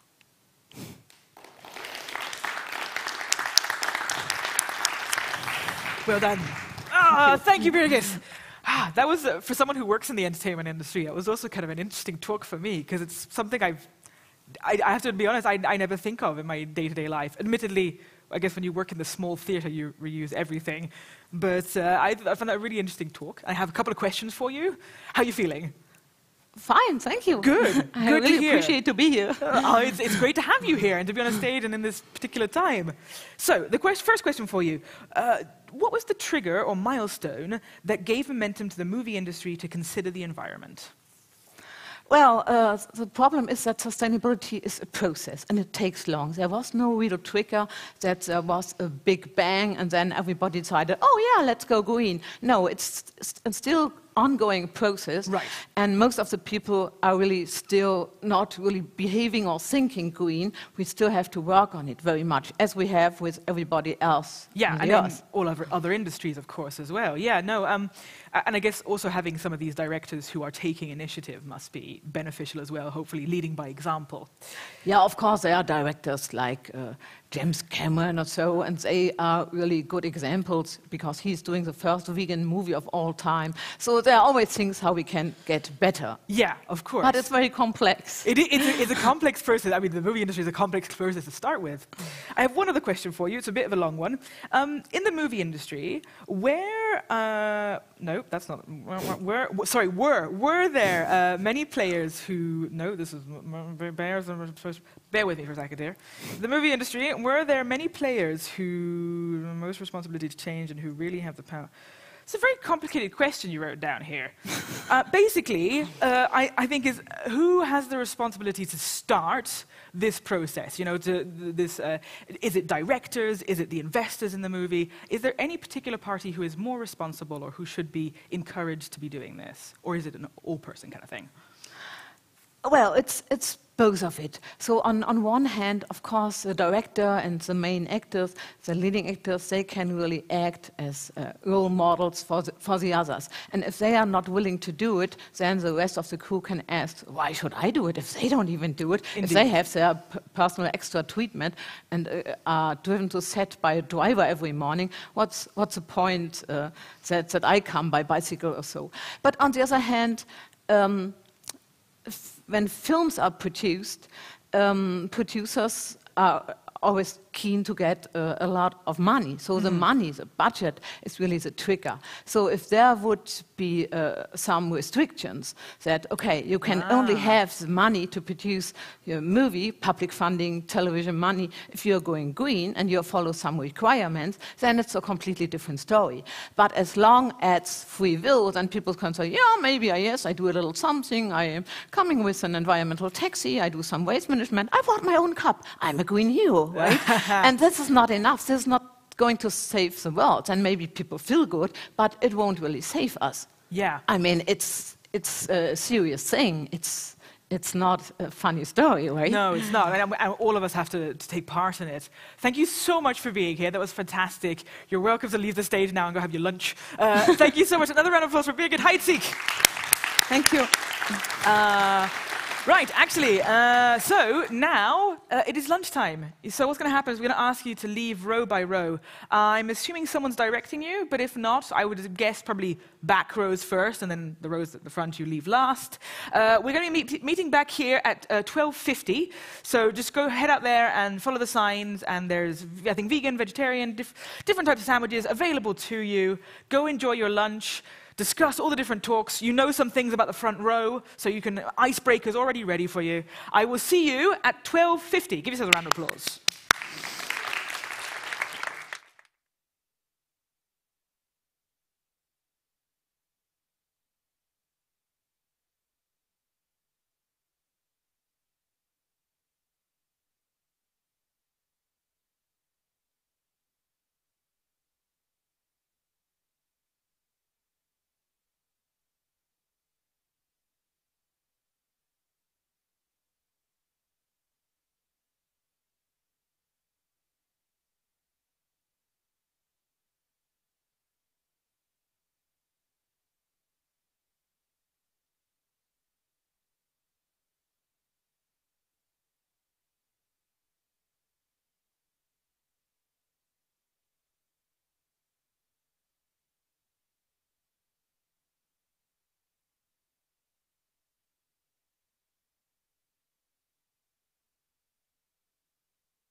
Yeah, you were helping Adriana. All right, okay. De klikker, want die jongen had hem even ingepikt. Nu wil ik hem hebben. Ja, dat is het moeilijkste. Ik hoor mezelf. Goeie. Hello globe, here I am, standing still for you. That was different when I was a young boy. Oh, it was so different. I was running this way.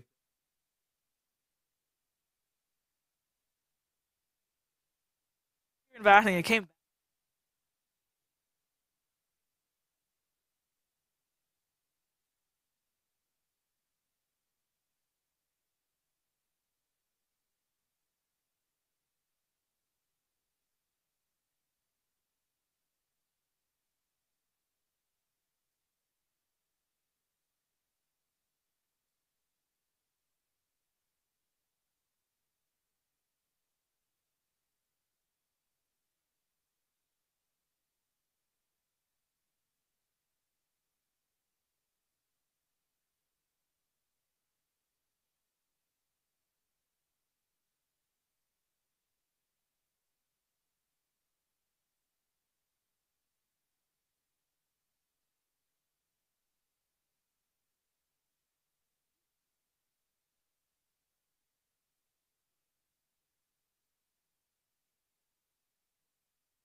We want to change that, and we need your input. We, a team of students and staff at Wageningen University, are developing Academics Unplugged, a one-day event in which everyone is invited. This event will ask everyone to drop their day-to-day work and join us in various policy co-creation sessions. Together, we can show that great policy can be made from the bottom up. Policy that's more inclusive, fair, and more ambitious than the status quo. We always need feedback, more input, people who can help out, people with experience with democracy, participation.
We're good to go? Yeah. Excellent. So, shall I begin?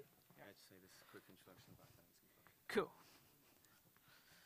Da da da da da da da da da da. Da da da da da da. Ba dee dee doo doo. Ba da ba doo doo doo. I'm back. You're all very light. I can see you all now. What's happened? It's like, where's all the darkness? Have you moved over there? I'm going to move you forward if you're not careful. I see you. Ladies and gentlemen, welcome back. We are going to begin again. Before we start officially, we're going to have a quick video about Academics Unplugged, which shall now be playing here. And I shall move out of your way in the process.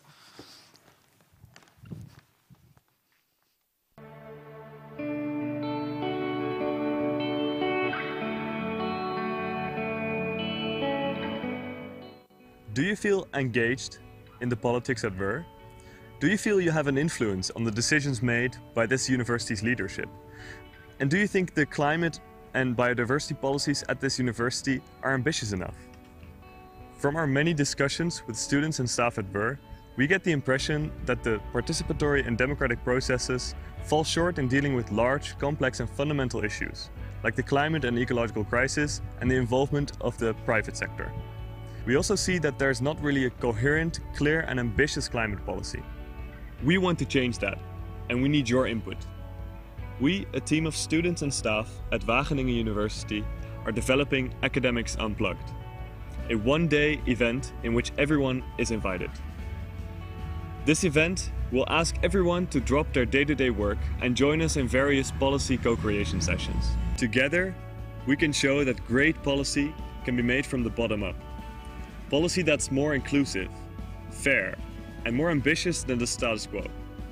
We always need feedback, more input, people who can help out, people with experience with democracy, participation, curriculum design, the climate and ecological crisis, etc. And we need you, people who share our passion. So if you want to get involved or just want more information, you can email us or follow us on our socials. Thank you very much and see you at Academics Unplugged 2021.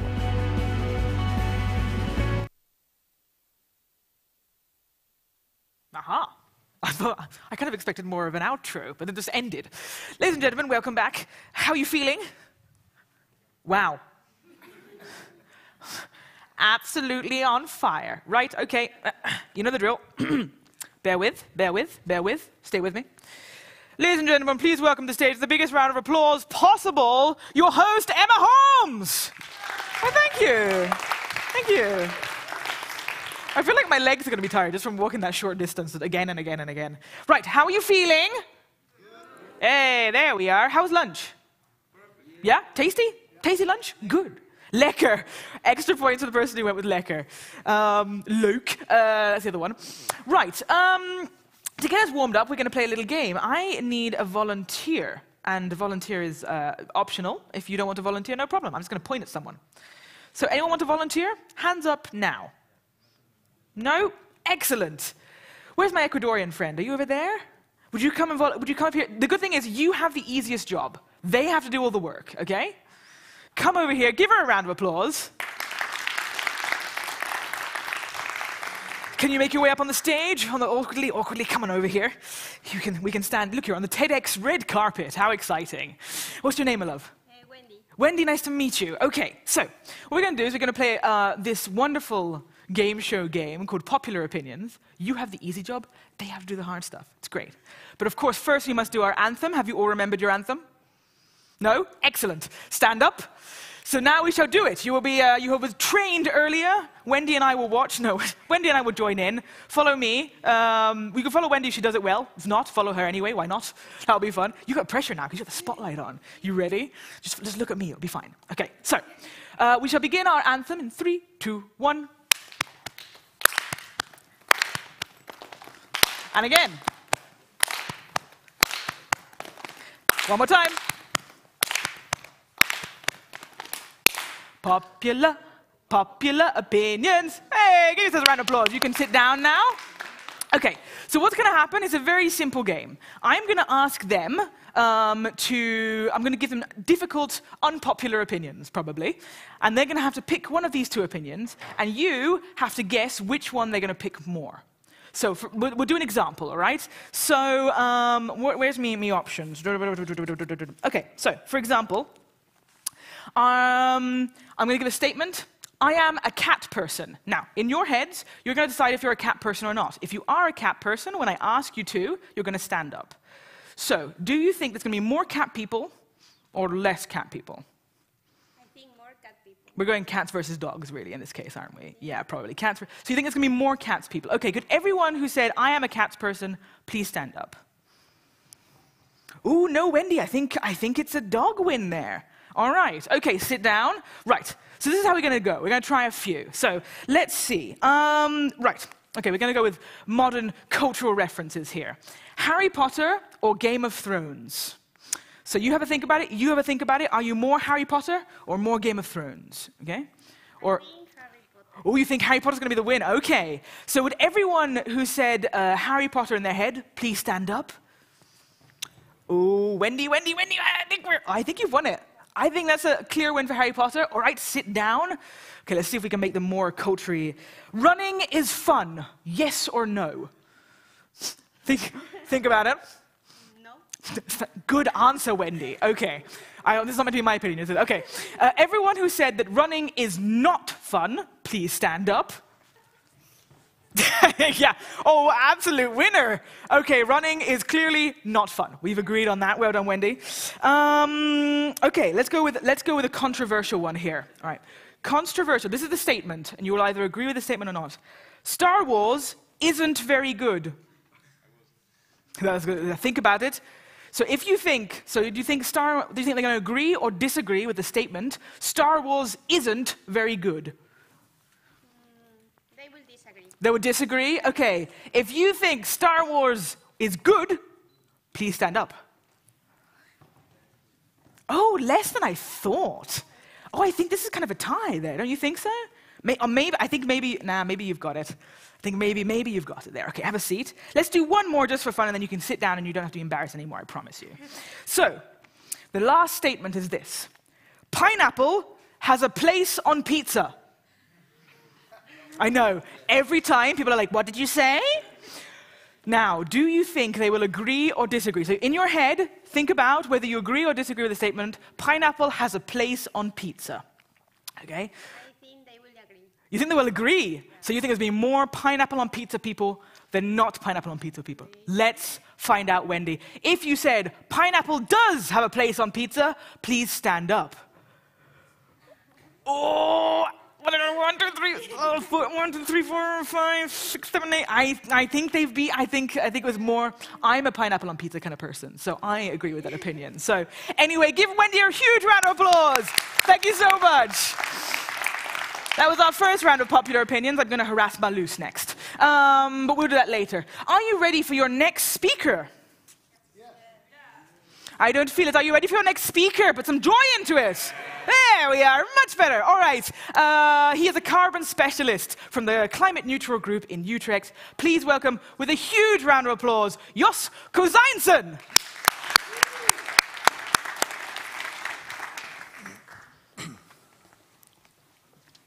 Hello, Globe. Good that we're together. I'm standing for you here now pretty still. It used to be different when I was young. I was always walking and running around, making jokes, and people were looking for me. My mother said, where are you? So she put me on strings now and then. Stay put. Don't make jokes all the time. Don't talk all the time. At school, the same happened. I was more outside the classroom because I was making jokes, making noises. I had a lot of fun because I thought schools were for that. Anyway, many rules at school and at home, many rules to break. So do you know, what did I study? I studied law. That's kind of funny, huh?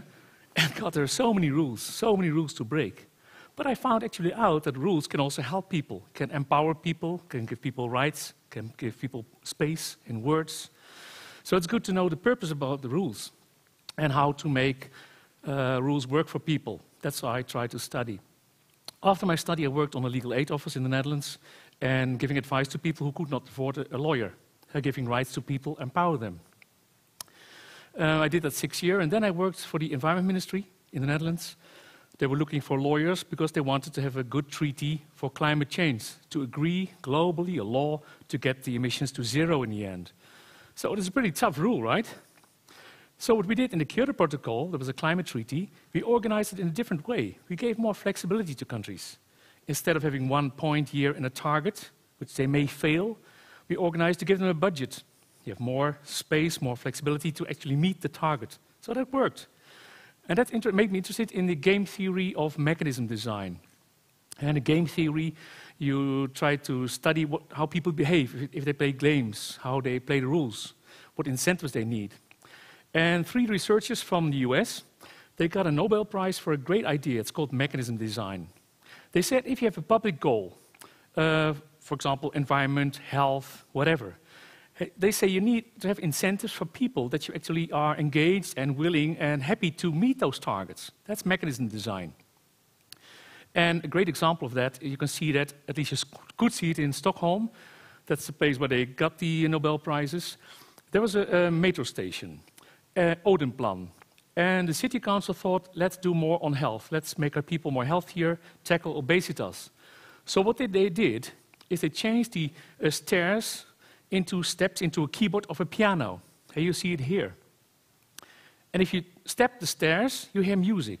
Dun, dun, dun, ba-da, ba-da, dun, dun, dun, dun, dun, dun. And it actually worked. People were walking like hell every day. They got rid of the metro station now because people were working all the time, all the day. So no more obesitas. No, that's not really the reason, but it worked. So if you give the chance for people to have fun when they walk the stairs instead of taking the escalators, it helps. So you see there are tough rule, health, and mechanism design to help people to meet the target. So how can we translate and use that for climate change? In Europe, as an example, there are 10,000 companies, big polluters. They need to meet the CO2 targets. And of course, you can choose to give them all the same rules, the same tough rules, get to zero. There's not much flexibility. And all companies are different. There are newer ones, older ones. So they give this idea about a mechanism design, cap and trade. So you have this budget, slowly decreasing over time. You see the piano there. So how does cap and trade give fun and still meet the targets? By allowing companies to, they got part of those units of the budget, and the cleaner companies, they invest earlier, they recycle more, they use renewables, they can sell their allowances. And all the companies that want to invest later, they need to purchase those allowances. So you see that this game of climate, the cleaner companies can win, and the dirtier they need to pay. In the end, the climate wins, because the budget, as you saw, is decreasing up to zero. And this is a good example of tough rules and a mechanism design incentives to make this game really work. Another example of mechanism design is, it helps to you all, I think. You all like coffee and chocolate, right? Did you drink coffee today? I had some great coffee here in Wageningen, good, Nespresso and espresso, great. But there's a big problem with coffee and chocolate. 20% of the global emissions is because of deforestation. We lose a lot of trees every day because of your coffee. So what you need to do is to look for climate-neutral coffee. How do we do this? I know we in Europe, we have our targets, we need to get to zero. But the global emissions should also get to zero. So the mechanism design works as follows. If you pay for this climate-neutral coffee, the governments of those countries, there are almost 50 forest nations, they can invest the money in more sustainable farming, more productive farming, so that they need to cut less trees. There's some more shade trees over the coffees, and it actually works. So you can reduce emissions. Part of the reductions can be used also by the Europeans, because we pay for that coffee, and reduce the emissions there as well. So this is also a very good example of mechanism design. The goal is clear. It's a pretty tough rule. You know, I didn't like rules in the beginning. But if you help people and governments and companies to make them engaged and giving fun and rewards to meet the targets, it can actually work. So I say put the strings to the emissions, but not to the people. Because climate is a serious game. Thank you. Another round of applause. Yes! Woo! Hey, I'm still here. I never leave. I have the question for you. They also gave me. Wasn't it clear enough? I think it was clear enough. Okay. I have a rather soggy piece of paper for you. So, I have a question from the online community. How can individuals use game theory concepts to improve our own habits to be more sustainable? Yeah, habits is difficult. Huh? Habits are really very personal, but there's an incentive to buy climate-neutral coffee, for example. So you can always make a choice. In the end, it's important that companies and governments need to get to zero, but they will get there eventually. But in the meantime, you can make the good choice. It starts with coffee every morning. That's a pretty good answer, that. I don't have anything to... Fantastic. Yes, that's all I have for you. Or tea. I mean, chocolate. Hot chocolate is a winner. Climate-neutral flying, is that possible? Well, think about it. Very clean, plain, maybe. It would be good, wouldn't it? Thank you so much. You are welcome to head off whenever you're ready. I mean, you can stay here too, but I probably... Thank you. Goodbye. Thank you very much. And the Red Bull to yours. Right. We are having such a good time. I think we'll just go straight on to our... Has anyone got like OCD here? Because it must be really frustrating to look at me stand at the edge of the dot. Let me stand here in the middle. We're going to head straight on to our next speaker. He is the program leader for Green Climate Solutions here at Wageningen University. Please welcome to the stage Tim van Hattem. Woo!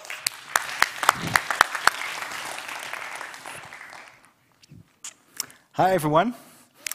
I hope you're having fun. And I would like to talk about hope. 2 years ago, when my lovely daughter Jasmine was 10 years old, she had a project at school about planet Earth. And her teacher asked me if I could tell these kids something about climate change. And of course I said yes. So I took my best slides and I organized my own An Inconvenient Truth moment in my daughter's classroom. I told them everything about fossil fuels, carbon emissions, and global warming. And I told them that ever since we started burning coal, oil, and gas, the temperature slowly started to rise. And of course I told them that, and you can see it on my tie, the temperatures since the year 2000 became the hottest. And it became hotter and hotter and hotter. And of course, I showed them pictures from the impact of climate change all over the world. I showed them pictures of floods, heat waves, droughts, and wildfires. And I told them, this is just the beginning. It will get worse. And it became quiet in the classroom.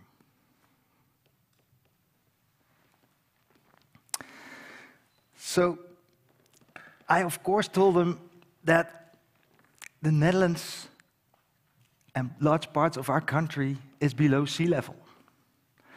And that because of climate change, the sea level is rising. And that large parts of our country are at risk for being flooded. And I looked at these kids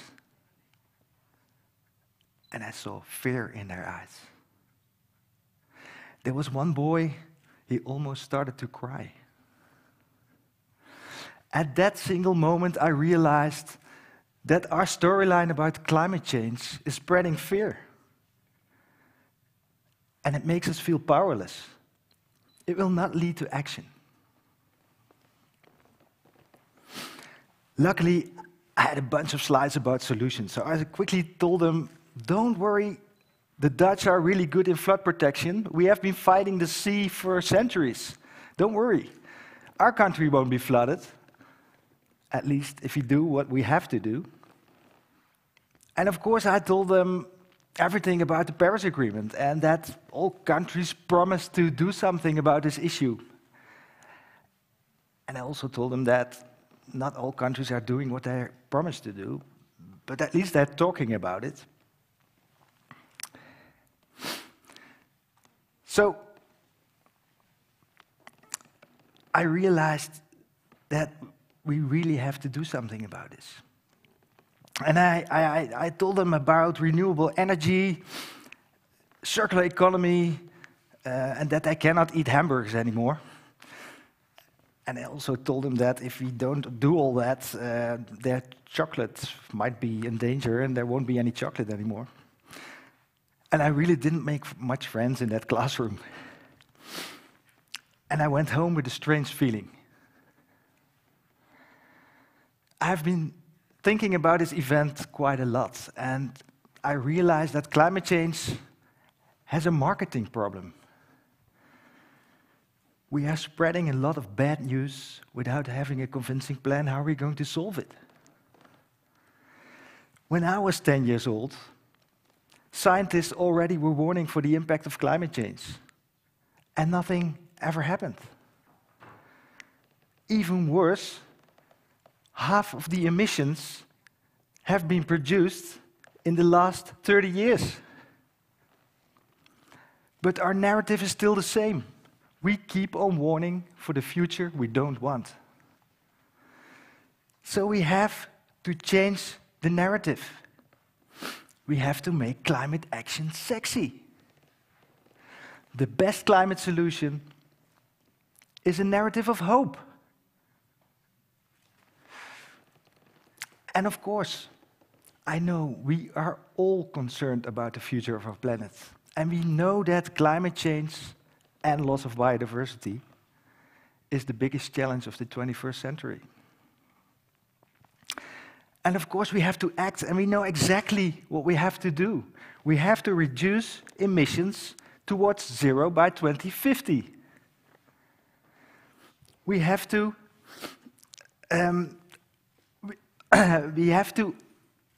pull down the emissions that are already there.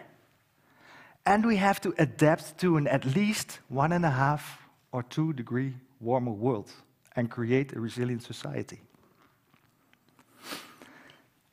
And there's not one solution, there's no silver bullet. We cannot solve this with technical solutions alone.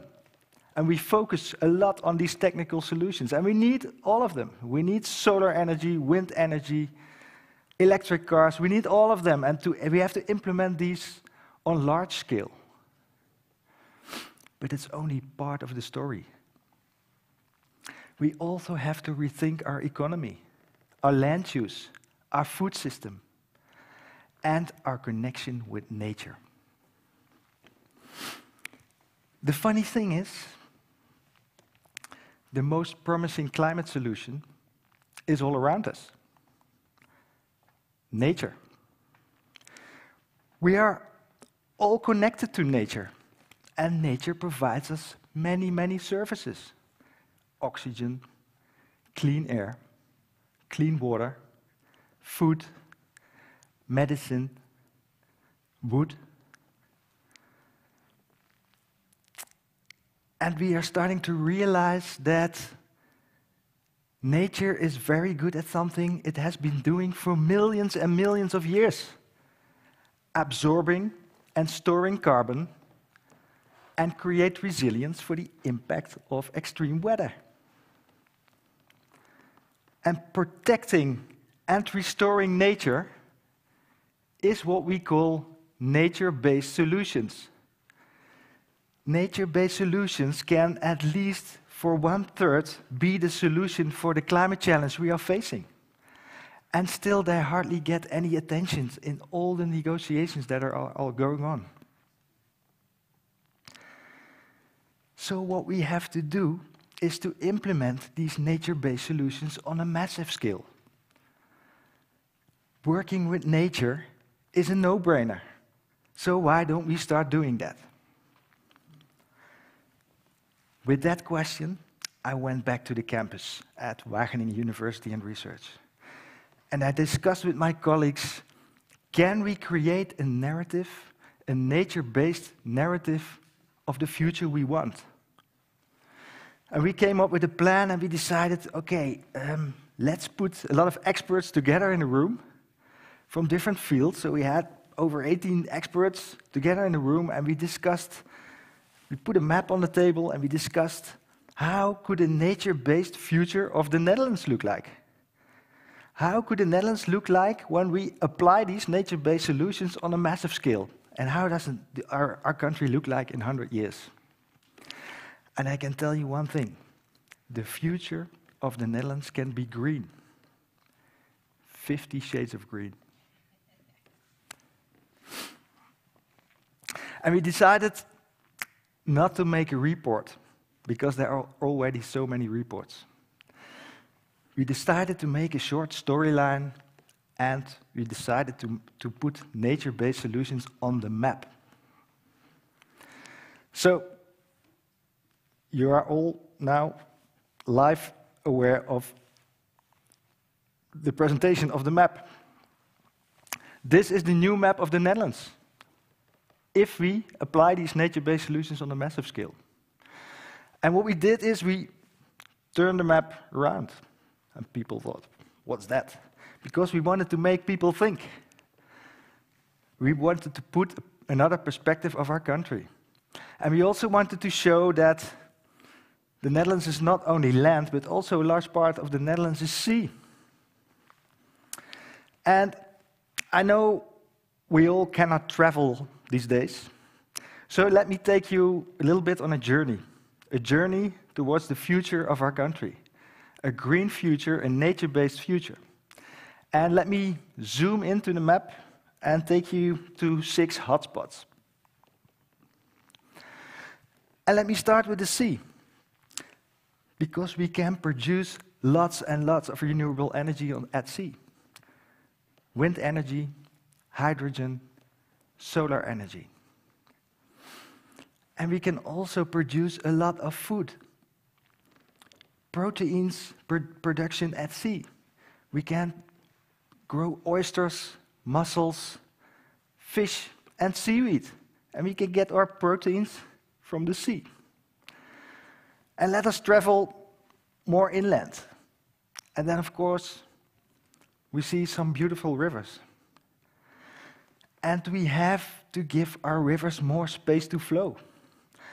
Our rivers are the lifelines of our landscape.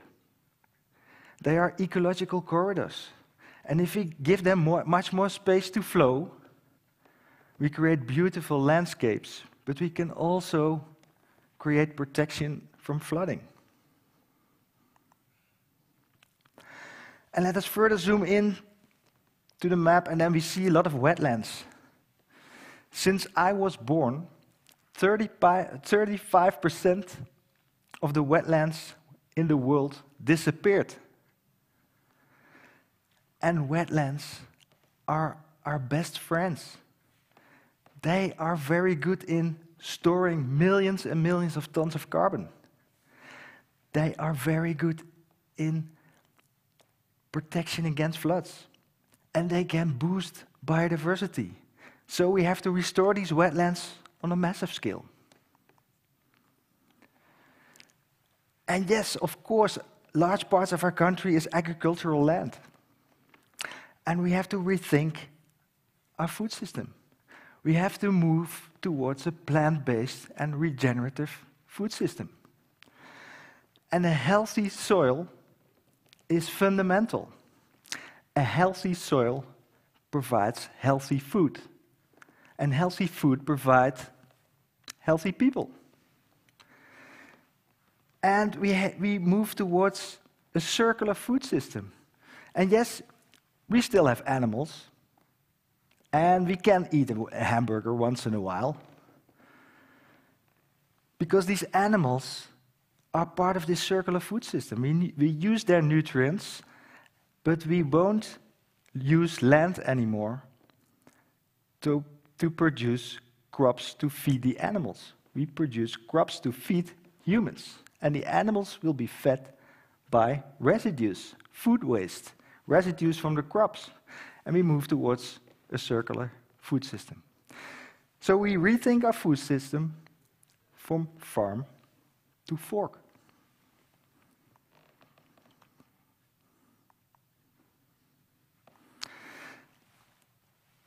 And my slide is not working, but we also produce a lot of trees. If we further zoom in to our country, we see at least double or triple as much trees as we have now. Because the best technology to take carbon out of the air is photosynthesis. And trees are pretty good at that. So we will have much more trees, and we don't only have trees in our forest, but we introduce also a lot of trees in our cities. And our cities become greener than green. They become very attractive places where we can run, where we can cycle, where we can have fun. And we replace a lot of concrete squares, traffic jams, parking places. We replace them by green spaces. The air will become clean. People can enjoy the green. They can run around. We can maybe lose some weight. And if there's a heavy rainfall in our cities, it won't be flooded because the rain can be infiltrated in the ground. And the green areas in our cities can evaporate, and they will cool our cities down. And not only the surroundings will be green, but also our buildings will become green. And we can start building and creating our buildings with the wood from our forest. So our buildings become storages of carbon. Our cities become great places. When we published this story, our map went viral. Everybody in our country was talking about it. And people said, this is the future we want. This is the country where I want to live in. And where can we start? Why 100 years? It takes far too long, 100 years. Let's start today. Why not wait? Why wait? And we said, okay. So people are enthusiastic about a story like this. That's fantastic. And this is not a story for the Netherlands alone. We can create a nature-based future and a story like this for every country and every continent in the world. Let's make the planet green again. So the next time the teacher will ask me to come and tell something about climate change, I won't tell them that everything will be flooded and everything will be bad. I will show them the future we want, the way we have to go, how this future looks like, and try to inspire the leaders of the future, our kids, to act and to start doing something about it. So let's start working with nature today, and let's create hope for the future we want. Thank you very much.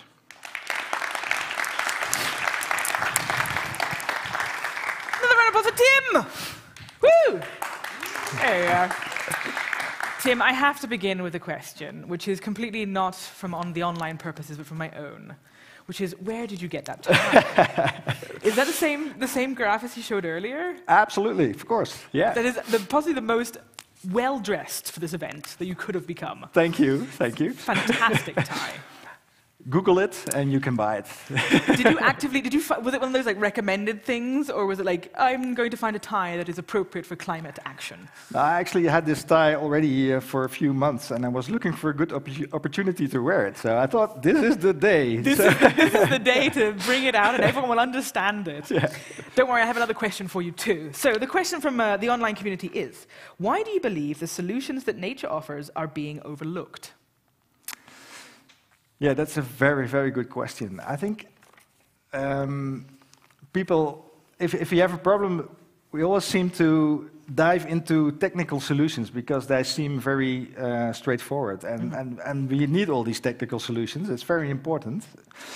And maybe nature-based solutions is too easy to start with. It's just too straightforward, maybe. Maybe that's it. I don't know. Yeah, but it also. Luckily, I see a lot of enthusiasm and a lot of communication coming around to put nature-based solutions higher on the priority list. So it's an upcoming theme, and I think we have to really have to start pushing it because it has so many benefits. So we should hopefully, in a few years' time, if we're having this conversation again, there should already be some kind of progress underway. Absolutely, yeah. Fantastic. Thank you, Tim. You have been a delight. You're welcome to leave now whenever you're ready. Thank you so much. Another round of applause to Tim Van Hatham. Right. So now it gets a little awkward because people have to come on and clear the stage, and then we're going to be having like a whole performance as per se. Not as per se, it is a performance going on. I have to move off the red dot, otherwise they pull the carpet from under me. So in the meantime, I mean, to be fair, you're doing pretty quickly. This is actually really quite impressive. So just TEDxWageningen stays, and then you just kind of like work your way around it. So we're having a dance performance today. It has been aptly named, perhaps, I won't say the full term, but it has been named F 2020. You can work out what the F stands for. It's meant to be an interpretation of what's going on right here, right now, and how it's affecting us. Brands has written me an introduction of the school, the dance school, so if you don't mind, I shall read it to you. It is, Brands is an open-minded school for dance. They teach and create all dance forms. Besides their craft, they share the culture of dance to create an awareness about the issues, which is a vital part of their identity. So, fantastically on time, I think I can probably leave, to be honest. I will disappear, and then the performance will begin. So please give a big round of applause for Brands with F 2020.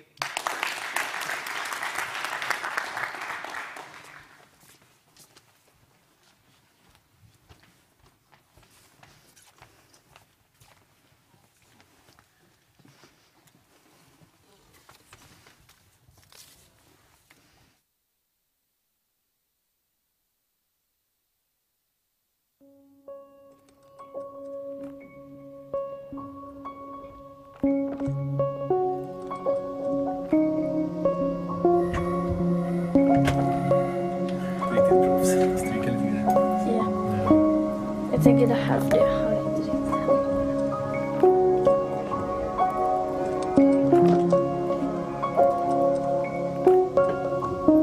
We are right now in the beginning of a climate and ecological crisis. And we need to call it what it is. An emergency. We must acknowledge that we do not have the situation under control and that we don't have all the solutions yet. Unless those solutions mean that we simply stop doing certain things. We must admit that we are losing this battle. We have to acknowledge that the older generations have failed. All political movements in their present form have failed. But Homo sapiens have not yet failed.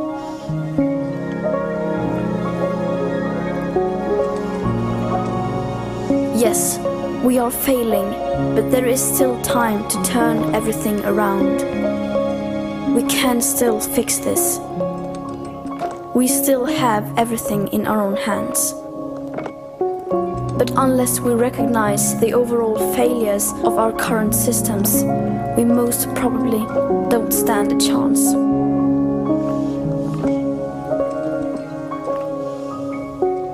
We are facing a disaster of unspoken sufferings for enormous amounts of people. And now is not the time for speaking politely or focusing on what we can or cannot say. Now is the time to speak clearly. Solving the climate crisis is the greatest and most complex challenge that Homo sapiens have ever faced. The main solution, however, is so simple that even a small child can understand it. We have to stop our emissions of greenhouse gases. And either we do that or we don't. You say that nothing in life is black or white, but that is a lie, a very dangerous lie.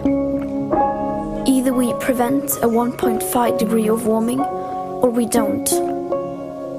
Either we avoid setting off that irreversible chain reaction beyond human control, or we don't. Either we choose to go on as our civilization, or we don't. That is as black or white as it gets. because there are no gray areas when it comes to survival.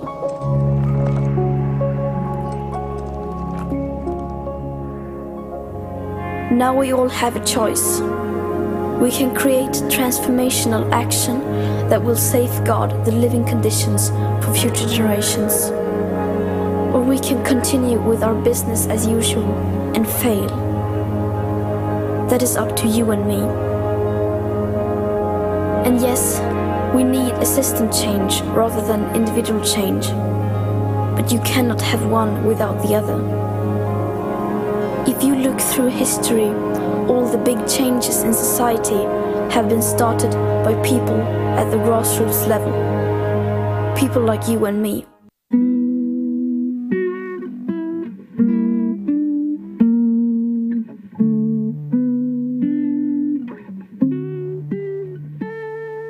December 31st, I grabbed a beer, threw it up, said 2020 is my year. It's lit.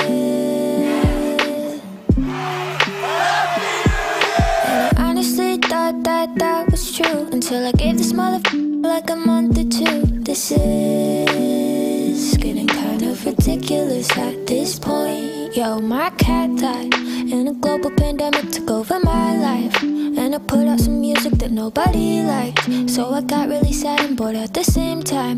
And that's why I'm like low-key F 2020. Still sad, still ain't got no money. I ain't got a watch up on my wrist. I just got something I gotta fix, yo. Low-key F 2020. I don't know about everybody else, but I think that I am kinda done. Can we just get to 2021, please? Low-key F 2020.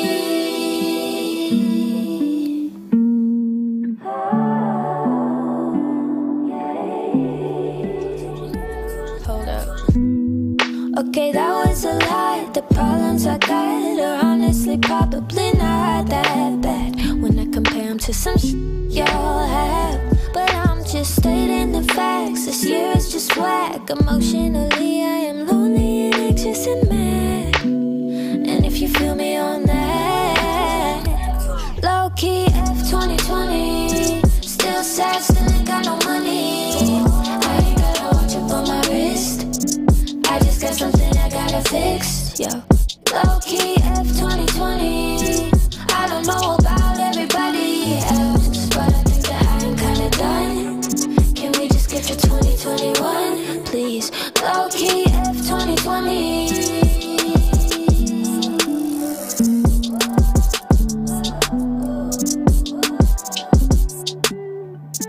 Put your hands in the mother air if you kinda hate it here and you wish that things would just like chill for like 2 minutes. Low-key F 2020. Still sad, still ain't got no money. Still ain't got no money. Watch up on my wrist. I just got something I gotta fix, yo. Gotta low-key F 2020. I don't know about everybody else, but I think that I am kinda done. Can we just get to 2021, please? Low-key F 2020.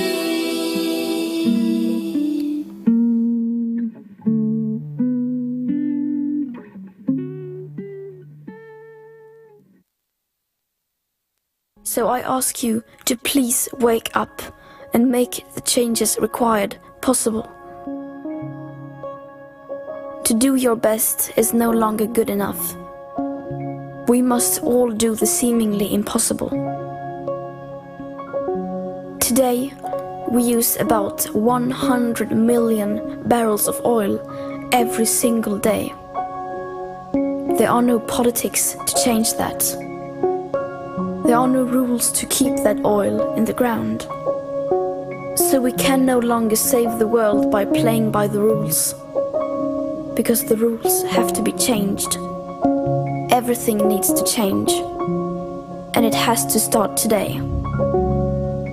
So everyone out there, it is now time for civil disobedience. It is time to rebel.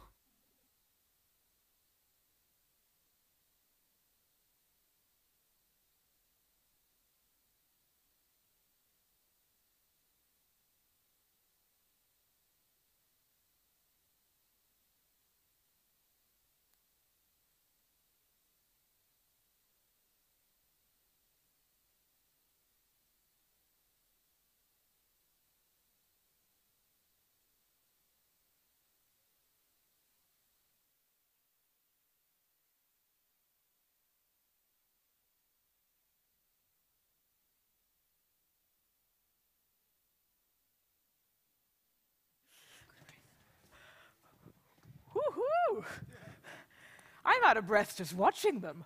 All right, you lot. Now everyone puts back the stage, as one does. Give another round of applause for Brands. Oh, goodness. They came off panting, and I was panting too, and I'm like, I haven't done anything. What are we doing? Okay, well, I feel like this is going to take longer than we need, so I think it's time for another round of popular opinions. Don't worry, I won't make you do the anthem again. We've done it once, that's enough. Marloes, would you come and join me up here? I would be very honored if you'd come and join me and do the... Oh, thank you for my carpet. I have no link to this carpet at all, but now this is my carpet. Marloes, come on up. Give a massive round of applause to Marloes.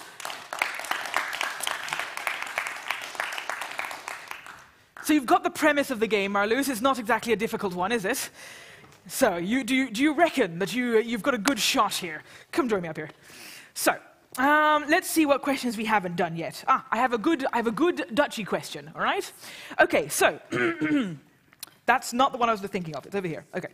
So think about your answers. French fries, chips, as we say in England, should be served with mayo or curry sauce. So which one are they going to go for? Mayo or curry sauce? Think about it. Are you a mayo person or a curry sauce person? Anyone who's watching online who isn't from the Netherlands, like who's not used to Dutch culture yet, curry sauce is a thing on fries here, is it not? Yeah, it's a thing. Yeah, okay. I'm not the biggest fan, I must say. I'm a mayo person as well. You're a mayo person as well? All right, and what is your answer going to be? I think mayo. You think mayo? Everyone said mayo, please stand up. Oh, overwhelming response. Mayo is the winner. All right, have a sit down. Sit down one more. Let's see what else we've got. Okay, here's one. How good are you with movies? Okay, handsome men in movies? Yeah. Okay, good enough. All right, we're going with a Chris question. Okay. Chris Pratt or Chris Hemsworth? Okay, you ever think about it? If you don't know who they are, pick one. It's a Chris. What could possibly go wrong? And they're both exceedingly handsome. I know who my favorite is, but all right. And so, have you thought? Okay, have you picked? We're going to say yes. What do you think they're going to say? Hemsworth. Hemsworth. All right. Everyone who said Chris Hemsworth, please stand up. Oh no! Oh, we had some latecomers. Thor. Thor is the one. I think you won it, but with a late delay. Yeah. They had to think about it, Marloes. Okay, we'll do one last one. All right, this is a very important one, and I would like you to remember that our next speaker is from France, that I grew up in France. These are very important things to remember in this, okay? Who has the best cheese? The Netherlands or France? No. You should go for France? All right, but what will they say? What will be the popular opinion? Will it be France or will it be the Netherlands? I do think France. You think France? You think they're going to go with France? Ooh, interesting. Okay. Everyone, so have you made a decision? Netherlands cheese or French cheese? Netherlands cheese. Dutch cheese. I'm the native English speaker. It's even worse. So if you said French cheese, please stand up. Disappointing. Disappointing indeed. Poor Niels is going to cry after this. All right, give yourselves a round of applause. You can sit down. Well done. Marloes, you've been a star. You may leave the stage. I promise I won't harass you anymore. You're done for the day. Thank you so much, Marloes. It's what happens when you move away from the front row. I find you. It's a thing, you know.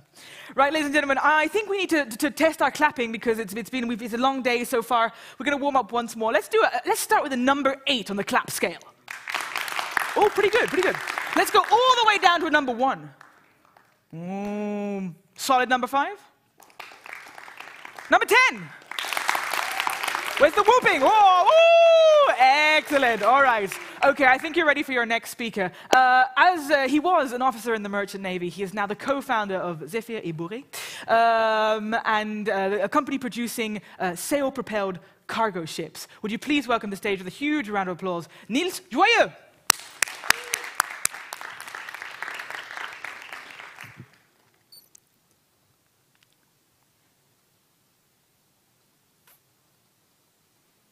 We have only the half of the screen. Look, we have only the half of the slide.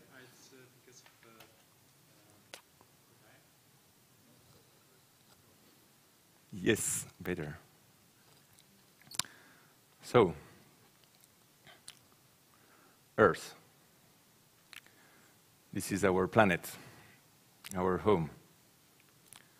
And as you know, we have only one. And as you know, there is a problem in our way to live on it.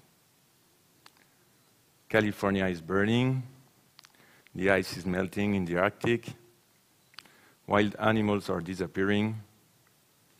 We are destroying our planet, our only planet. There is a scientific word to describe everything which results from the activity of the human being on nature. It is the anthropogenic pressure, the pressure we are putting on nature. The scientific community urges to react now and to greatly reduce this anthropogenic pressure. Not in 10 years, not in 5, not even next year, but now. Now, in the coming days, in the coming weeks. Today I want to share with you 3 ideas which appears important for me because I think these are the necessary levers to be able to react effectively in the very short time we have.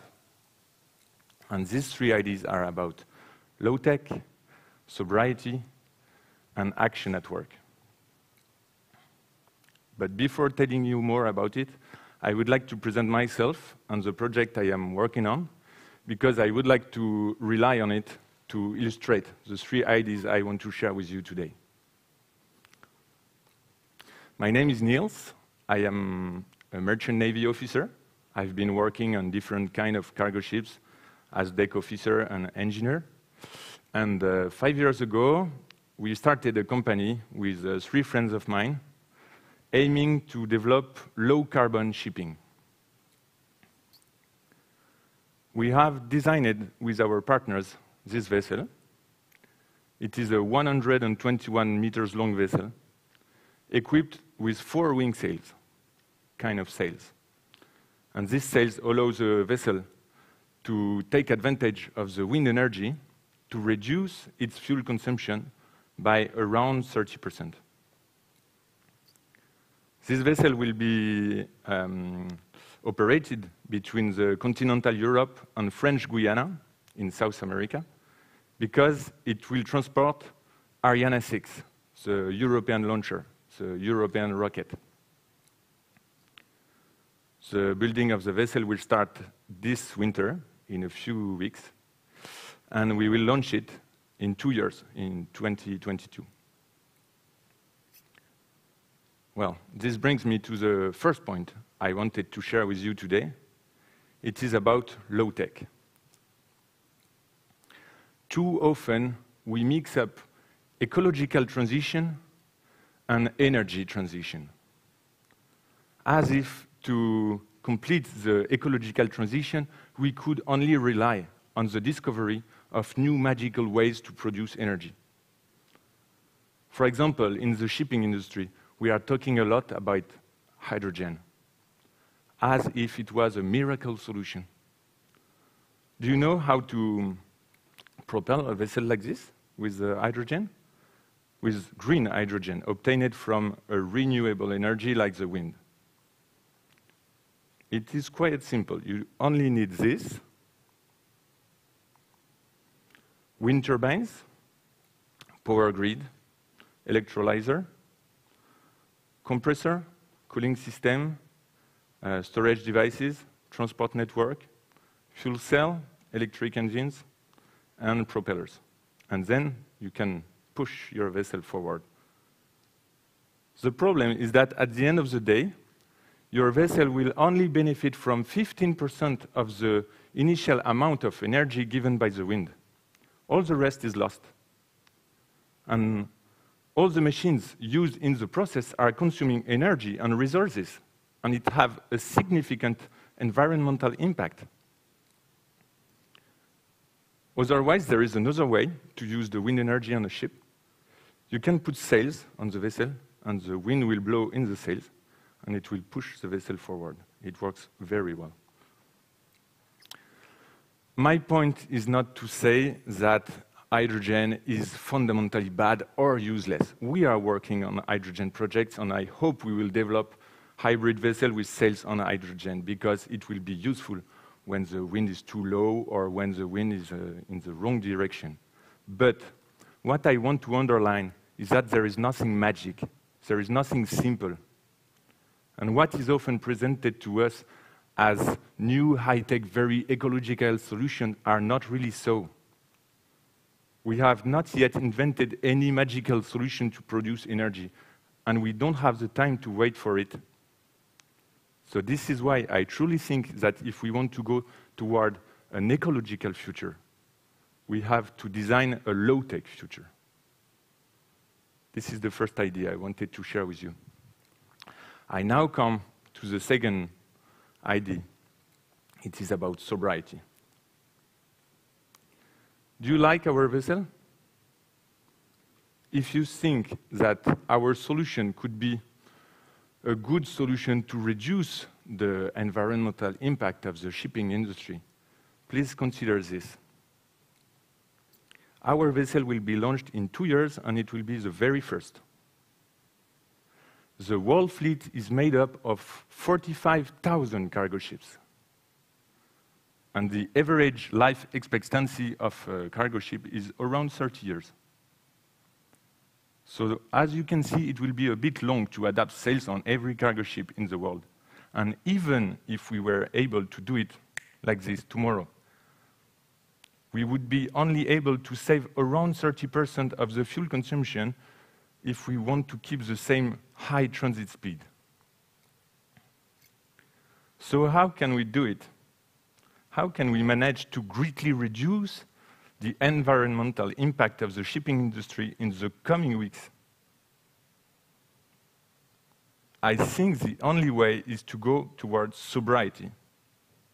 Sobriety, it means reducing the speed of the vessels. It means using them less. It means reducing the number of ships in the world by stopping fabricating and buying stuff on the other side of the planet like if it was something normal. And this is the first thing to do. And after, we can put sails on hydrogen, on the ship, on whatever. And I'm illustrating sobriety with the shipping industry, but we must apply it to all areas.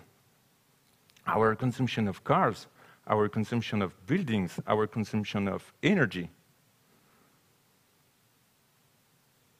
I don't know if you are convinced by the need to adopt these two levers, low-tech and sobriety, but if you do, now how to take action?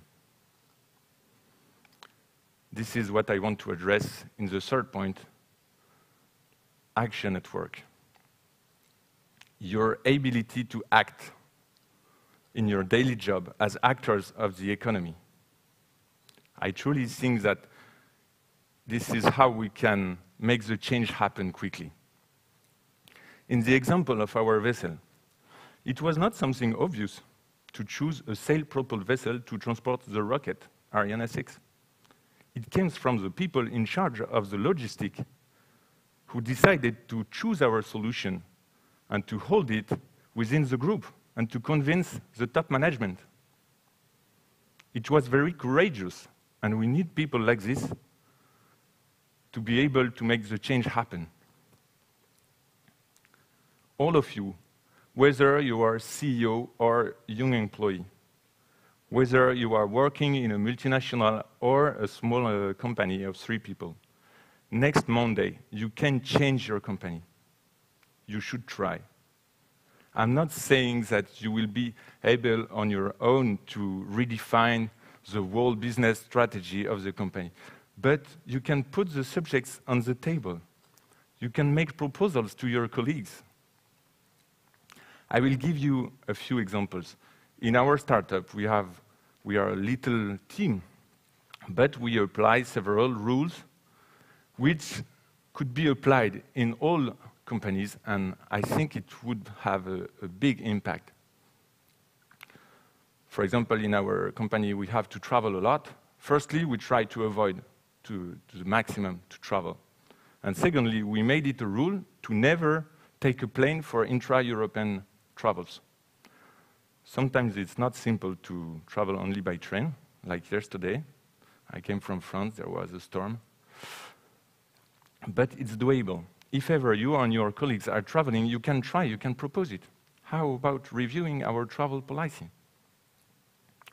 For our vessel, for each of our main suppliers, we have chosen companies based in geographically close.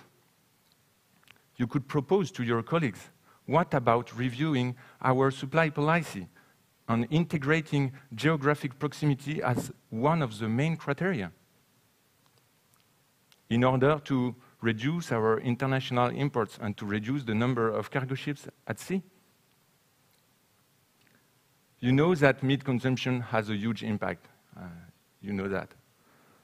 We are trying to do our best at home, but you could propose next Monday, if you have a canteen or a self-service at work, you could propose to change the menu. What about dividing by 4 our meat consumption? It would have a huge impact. You can try. Your electricity supplier. In many countries, you can choose your supplier. We have chosen one offering only renewable electricity. You can propose doing the same next Monday. Last example, but not least.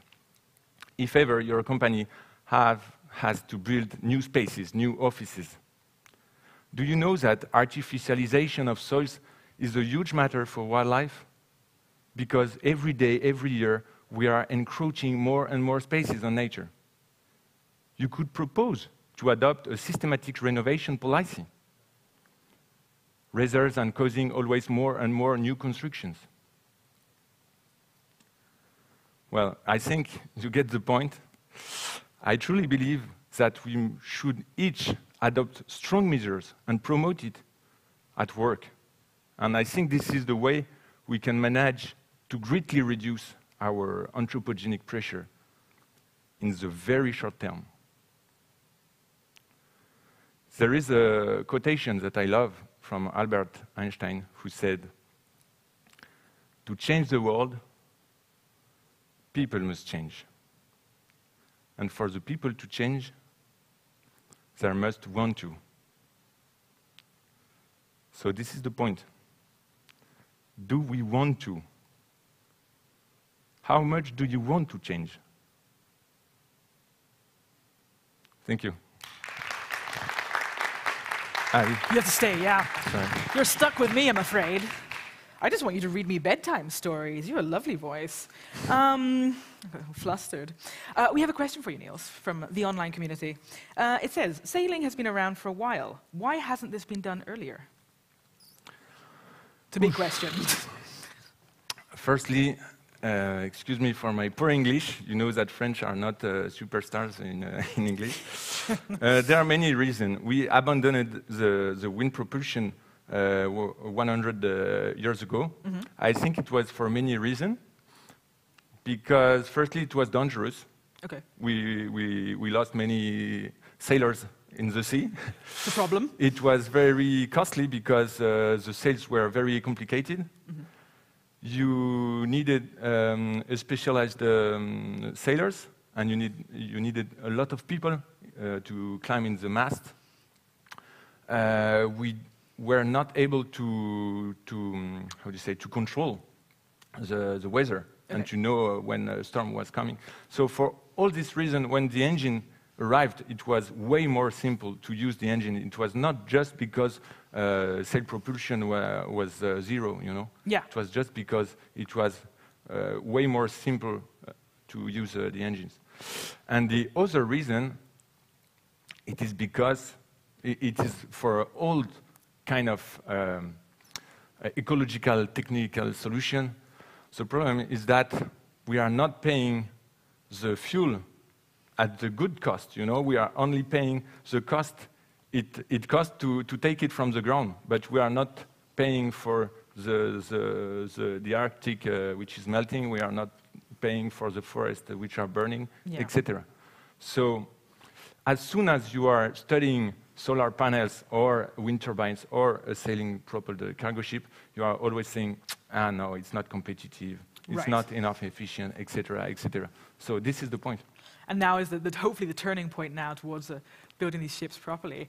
It's a very exciting place to be. Thank you so much for coming and joining us. Another round of applause for Niels Schweijer. You're welcome to leave whenever you want. Right, so we are on to our last speaker of the evening. It's 2:30. I feel like it's evening time. I don't know what's happened. Thank you very much, Chetna. It's not for me, I promise. So, yeah, we're on to our last speaker. We'll do what, I know it's been a long day, or a long, short day, if that makes sense. It's been pretty intense. You've been doing really well. There's only 30 of you here, and you're filling this 750-person room. You're doing fantastic, all right? You'd be very proud of yourselves. We're going to do one last little bit of kicks and giggles just to get you moving and shaking and ready for our last, I keep trying to say performer, I'm out of habit, but our last speaker. We're going to do something called a crescendo clap, all right? It's very simple. I'm going to put where's the most people? Let's start on this side. Put my hand over here, and you guys are going to make a little bit of noise, okay? When we get to the middle, you're going to make more noise, and by the time we get to the end, we're all going to make lots of noise, okay? It's mostly for my own amusement, all right? So let's try.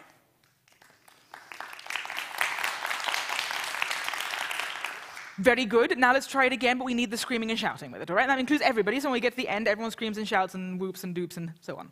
Whoops and doops. It's my new favorite word. So let's do it again. Oh, bravo, bravo. Okay, now I just want you to remember how to do the whooping and dooping and the screaming and shouting, because we're going to need that for our next speaker. Another speaker with too many accolades to be able to name thoroughly. She is... Sorry, I got distracted with the distant chairs throwing me off. So yes, she's a Swedish journalist who has dedicated her life to writing and speaking about the theme of sustainability, specifically climate action. She's also the chairperson of the independent think tank Global Challenge. Please welcome, with a 10 on the scale, with a round of applause, please welcome Katarina Rolfsdotter Jansen. Sorry about that.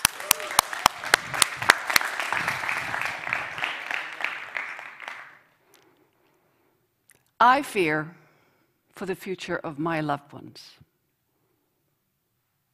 I fear for the future of your loved ones. So I've come to ask for help. Who is your superhero? Is it Spider-Man, maybe? Is it Wonder Woman? Or maybe it's Greta Thunberg. I had the honor of meeting Greta before she became the icon of the climate movement. It was in Stockholm. I had just finished giving a speech, and my fellow climate activists called me and said, you know, there's this young girl sitting in front of the parliament, and she's sitting there with a sign stating she's school striking for the climate. And my friend Pericles said, let's go there and let's do an interview with Greta. We didn't know her name was Greta then, of course. And this interview became, to my knowledge, the first taped interview with Greta Thunberg. I have interviewed many powerful people. But I tell you, when I sat down next to this young woman, I had goosebumps. I immediately knew that this girl was using her superpowers. And when I, 6 months later, showed this interview on big screens at the United Nations in New York, I had goosebumps again. And I made the delegates stand up to show their commitment to the young climate activists in the room. We all have superpowers. And today I'm going to share with you how you can access them and also become a climate hero. We are in a desperate hurry. We know this, all of us, we know this, right? We know that we have until 2030 to halve our emissions. That means exponentially we have to drop, all of us, we have to drop 7 to 8% every year exponentially in order to avoid our planet becoming hothouse Earth. But to be able to do this, this requires unprecedented action, right? We need all hands on deck. And to get that to happen, we need to get to people to realize their contribution matters. All of our contribution matters in this race to zero. We need to realize that we all have superpowers, all of us. And we need to realize how to access them. That's where the chair comes in. I'll explain later. My superpower? Well, that is that I don't fear stages. I actually love being on a stage. And I do it all the time because I feel that I have a message to talk about climate action all the time. Greta's superpower? Well, that's her Asperger's. She's been very open with this, right? And your superpower, that might be that you're a business leader, setting really, really strict climate targets, inspiring others in your field. Your superpower might be that you love to cook, and that you cook more plant-based and inspire others to eat more climate-friendly. If you're a politician, it could be setting a stop date to fossil fuels. The small island of Åland between Sweden and Finland is actually proposing this just 2 weeks ago. So, we all have superpowers. But the most important superpower of them all, that we all have, is to add our voice to the voices of the organizations already working for climate action.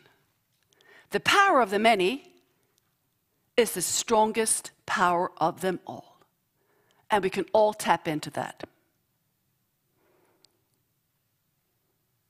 There are many climate heroes out there. Let's check in now with a one who's quite unexpected.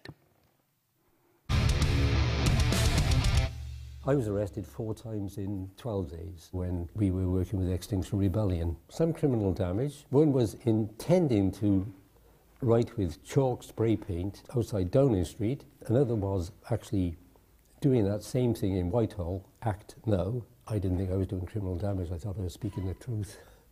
There was a freelance photographer and he said, what are you charged with? And I said, protecting the earth. And he said, where are they taking you? And I said, heaven. So, yeah. I take the law very seriously. I was a probation officer and I was training probation officers, basically a law-abiding guy.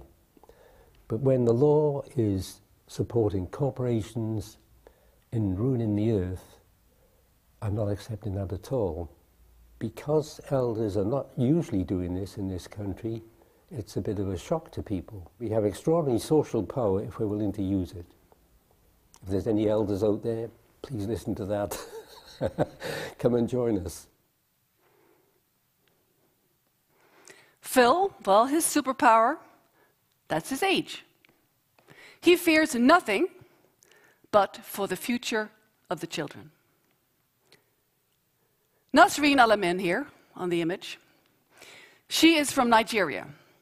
Her superpower, that's her extensive knowledge of education and communication. When she realized that her peers in Nigeria, they did not have enough knowledge about climate change, she started the organization Search Africa to empower the youth with knowledge. Paris during the COP. I went there with my 3 daughters, and the other people in this image I had not met before. Well, we had met online, many late hours, deciding what to do to push climate action forward.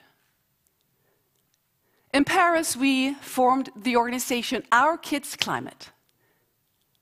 We were 8 countries represented in Paris, and we had already gathered 100,000 signatures that were handed to the head of the COP, Christiana Figueres, inside the COP. And when Ban Ki-moon gave his thank you speech, he had a sentence in there thanking the parents. Again, the power of the many. This organization has now representatives working in 57 countries. Sorry, in 57 organizations in 19 countries that push for climate action from the perspective of the young. Again, the power of the many. Again, who really got this is Ingmar Rentzhog. He founded the organization We Don't Have Time. We don't have time. Well, we don't have time. And this is the largest social network pushing for climate action. Besides being the greatest site for information and news about climate action, you can really engage in society by posting climate warnings to companies that do bad, or to politicians, or to individuals easily on this platform. And you can give climate love to those that do great stuff for the planet. You just create a climate climate review, and when you get enough likes, the staff at We Don't Have Time contact the person or the organization and ask him or her to engage in dialogue. So this is really clever. Again, the power of the many. 700,000 people are already on this to push for change.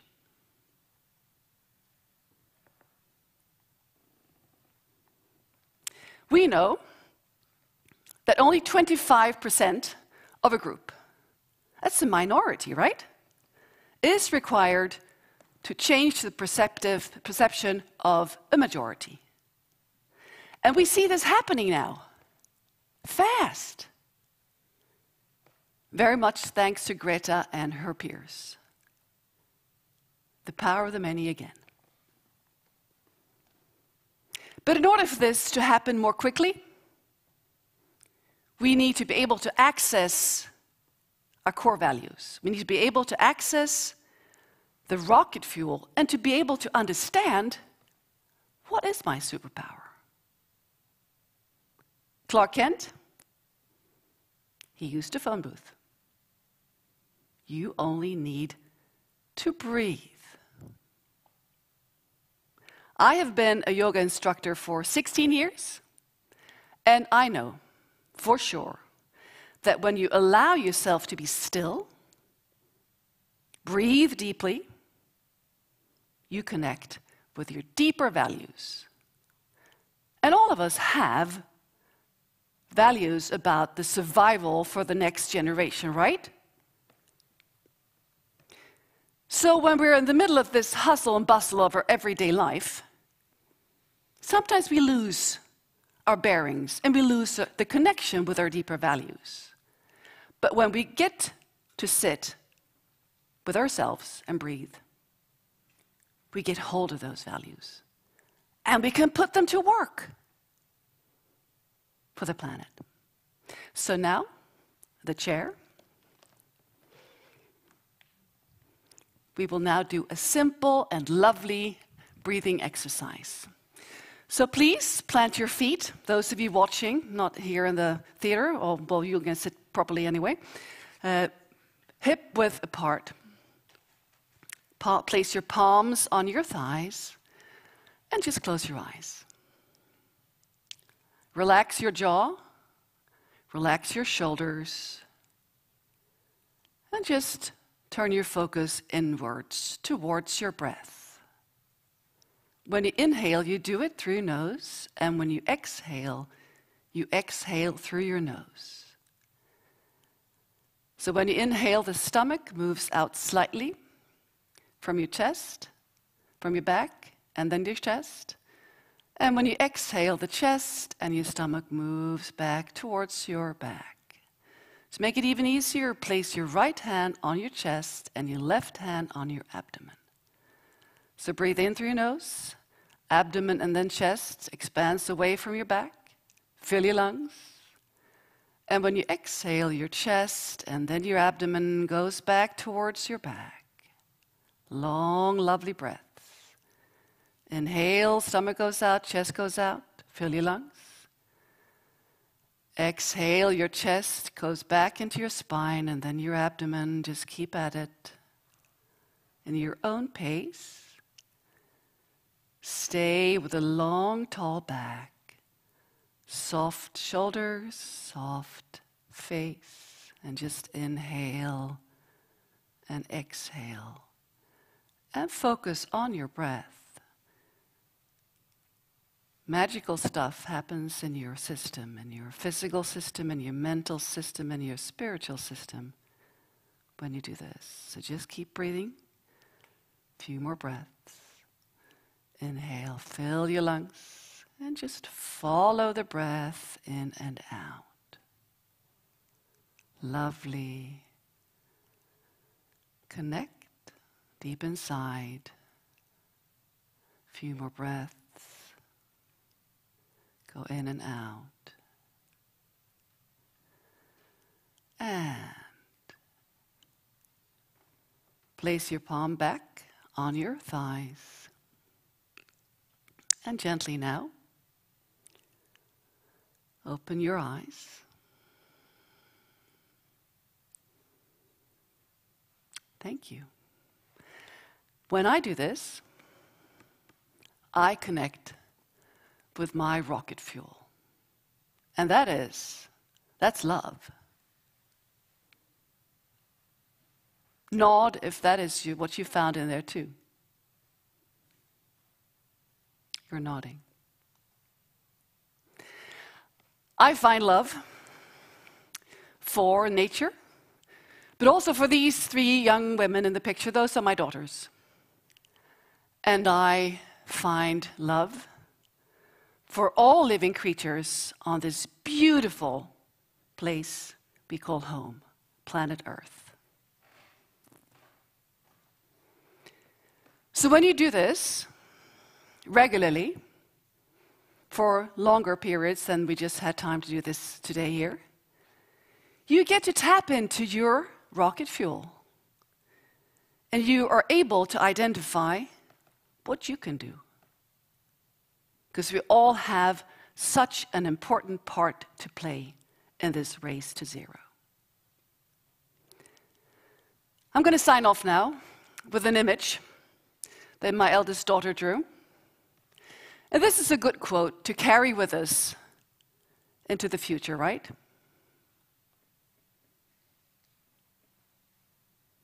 Thank you. And remember, not all heroes wear capes.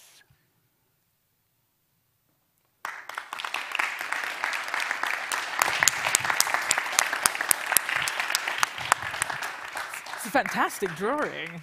It's really nice. Thank you so much. That was a really interesting talk. Did you breathe? I did. I tried, but I was standing up.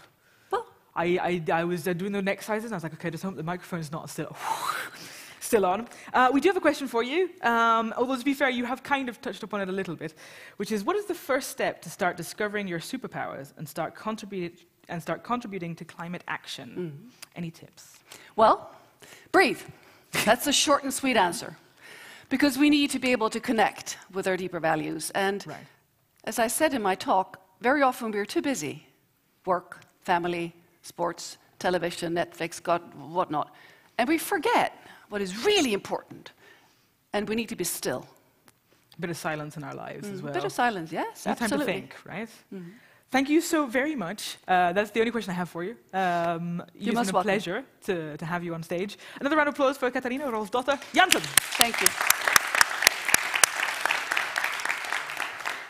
Now, we have reached the end of our speakers. That is the end of that part. You have a few minutes more before I can officially close off. I'm going to pass the stage now to Finn, who is the chairperson here at TEDxWageningen University, and he's going to do the whole, he's going to be talking about all the different people to thank and the team involved. So please give a warm round of applause for Finn.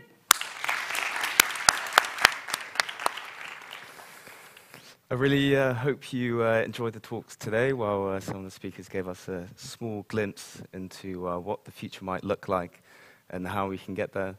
I just wanted to give a really big a few really big thank yous for everyone who made this event possible. Firstly, to the speakers who have been working extremely hard for the last 6 months, perfecting their talk, creating new iterations every single week. And so please, a really big clap and really massive thank you to the speakers who have worked so hard for their talks.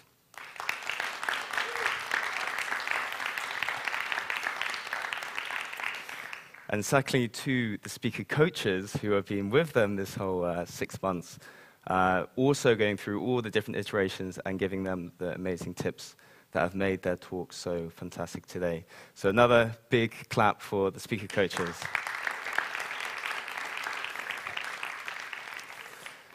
And next to the dance team, who did an incredible performance, very powerful, and something that was, I thought was really great to see. So another round of applause for the dance team as well.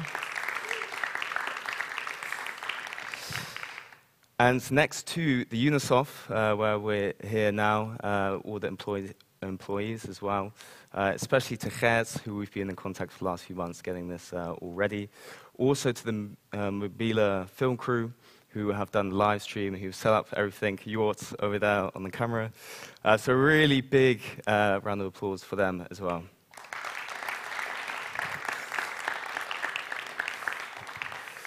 Next to the sponsors, Thuis, which is a non-profit in town. They do incredible work with supporting initiatives all around Wageningen, creating a massive network for everyone who wants to take part in climate action and climate organizations. They give tremendous amounts of support to anyone who needs it within Wageningen. And they have helped us also make this event possible. So a big round of applause for Thuis.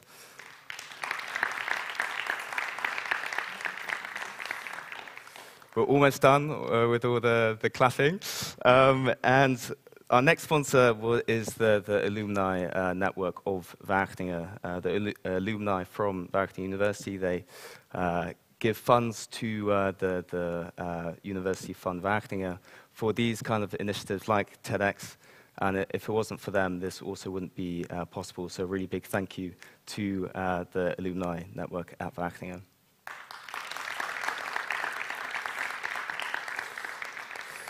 And a big, massive thank you to Emma, our host, who has been fantastic, very funny, very energetic. And so really a big round of applause for Emma as well.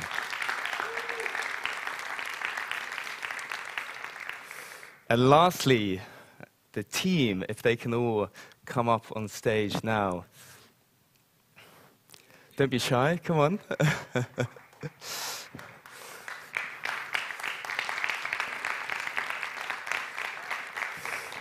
They have been the incredible team who have worked for the whole entire last year to make this event possible. And I guess without all of them, this really wouldn't have been possible. They've worked extremely, extremely hard, I really have to say. And so also from me, a massive thank you from all of you for making this possible and the whole year of TEDx. So thank you also for the experience of the last year. So thank you. Really, really the biggest round of applause for the team.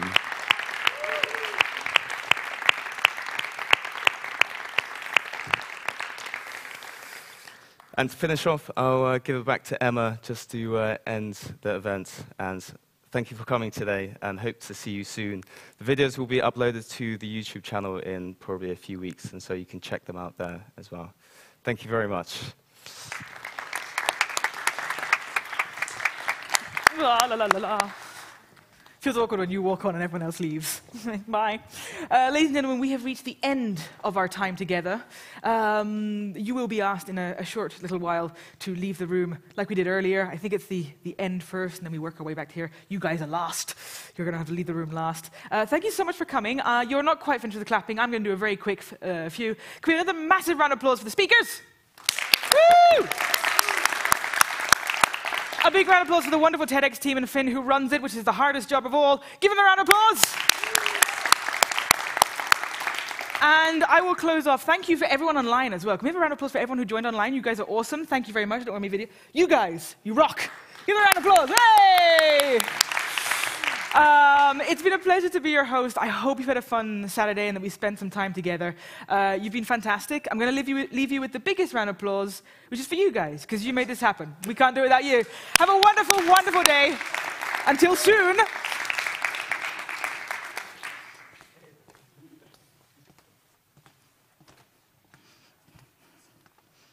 And now those photos.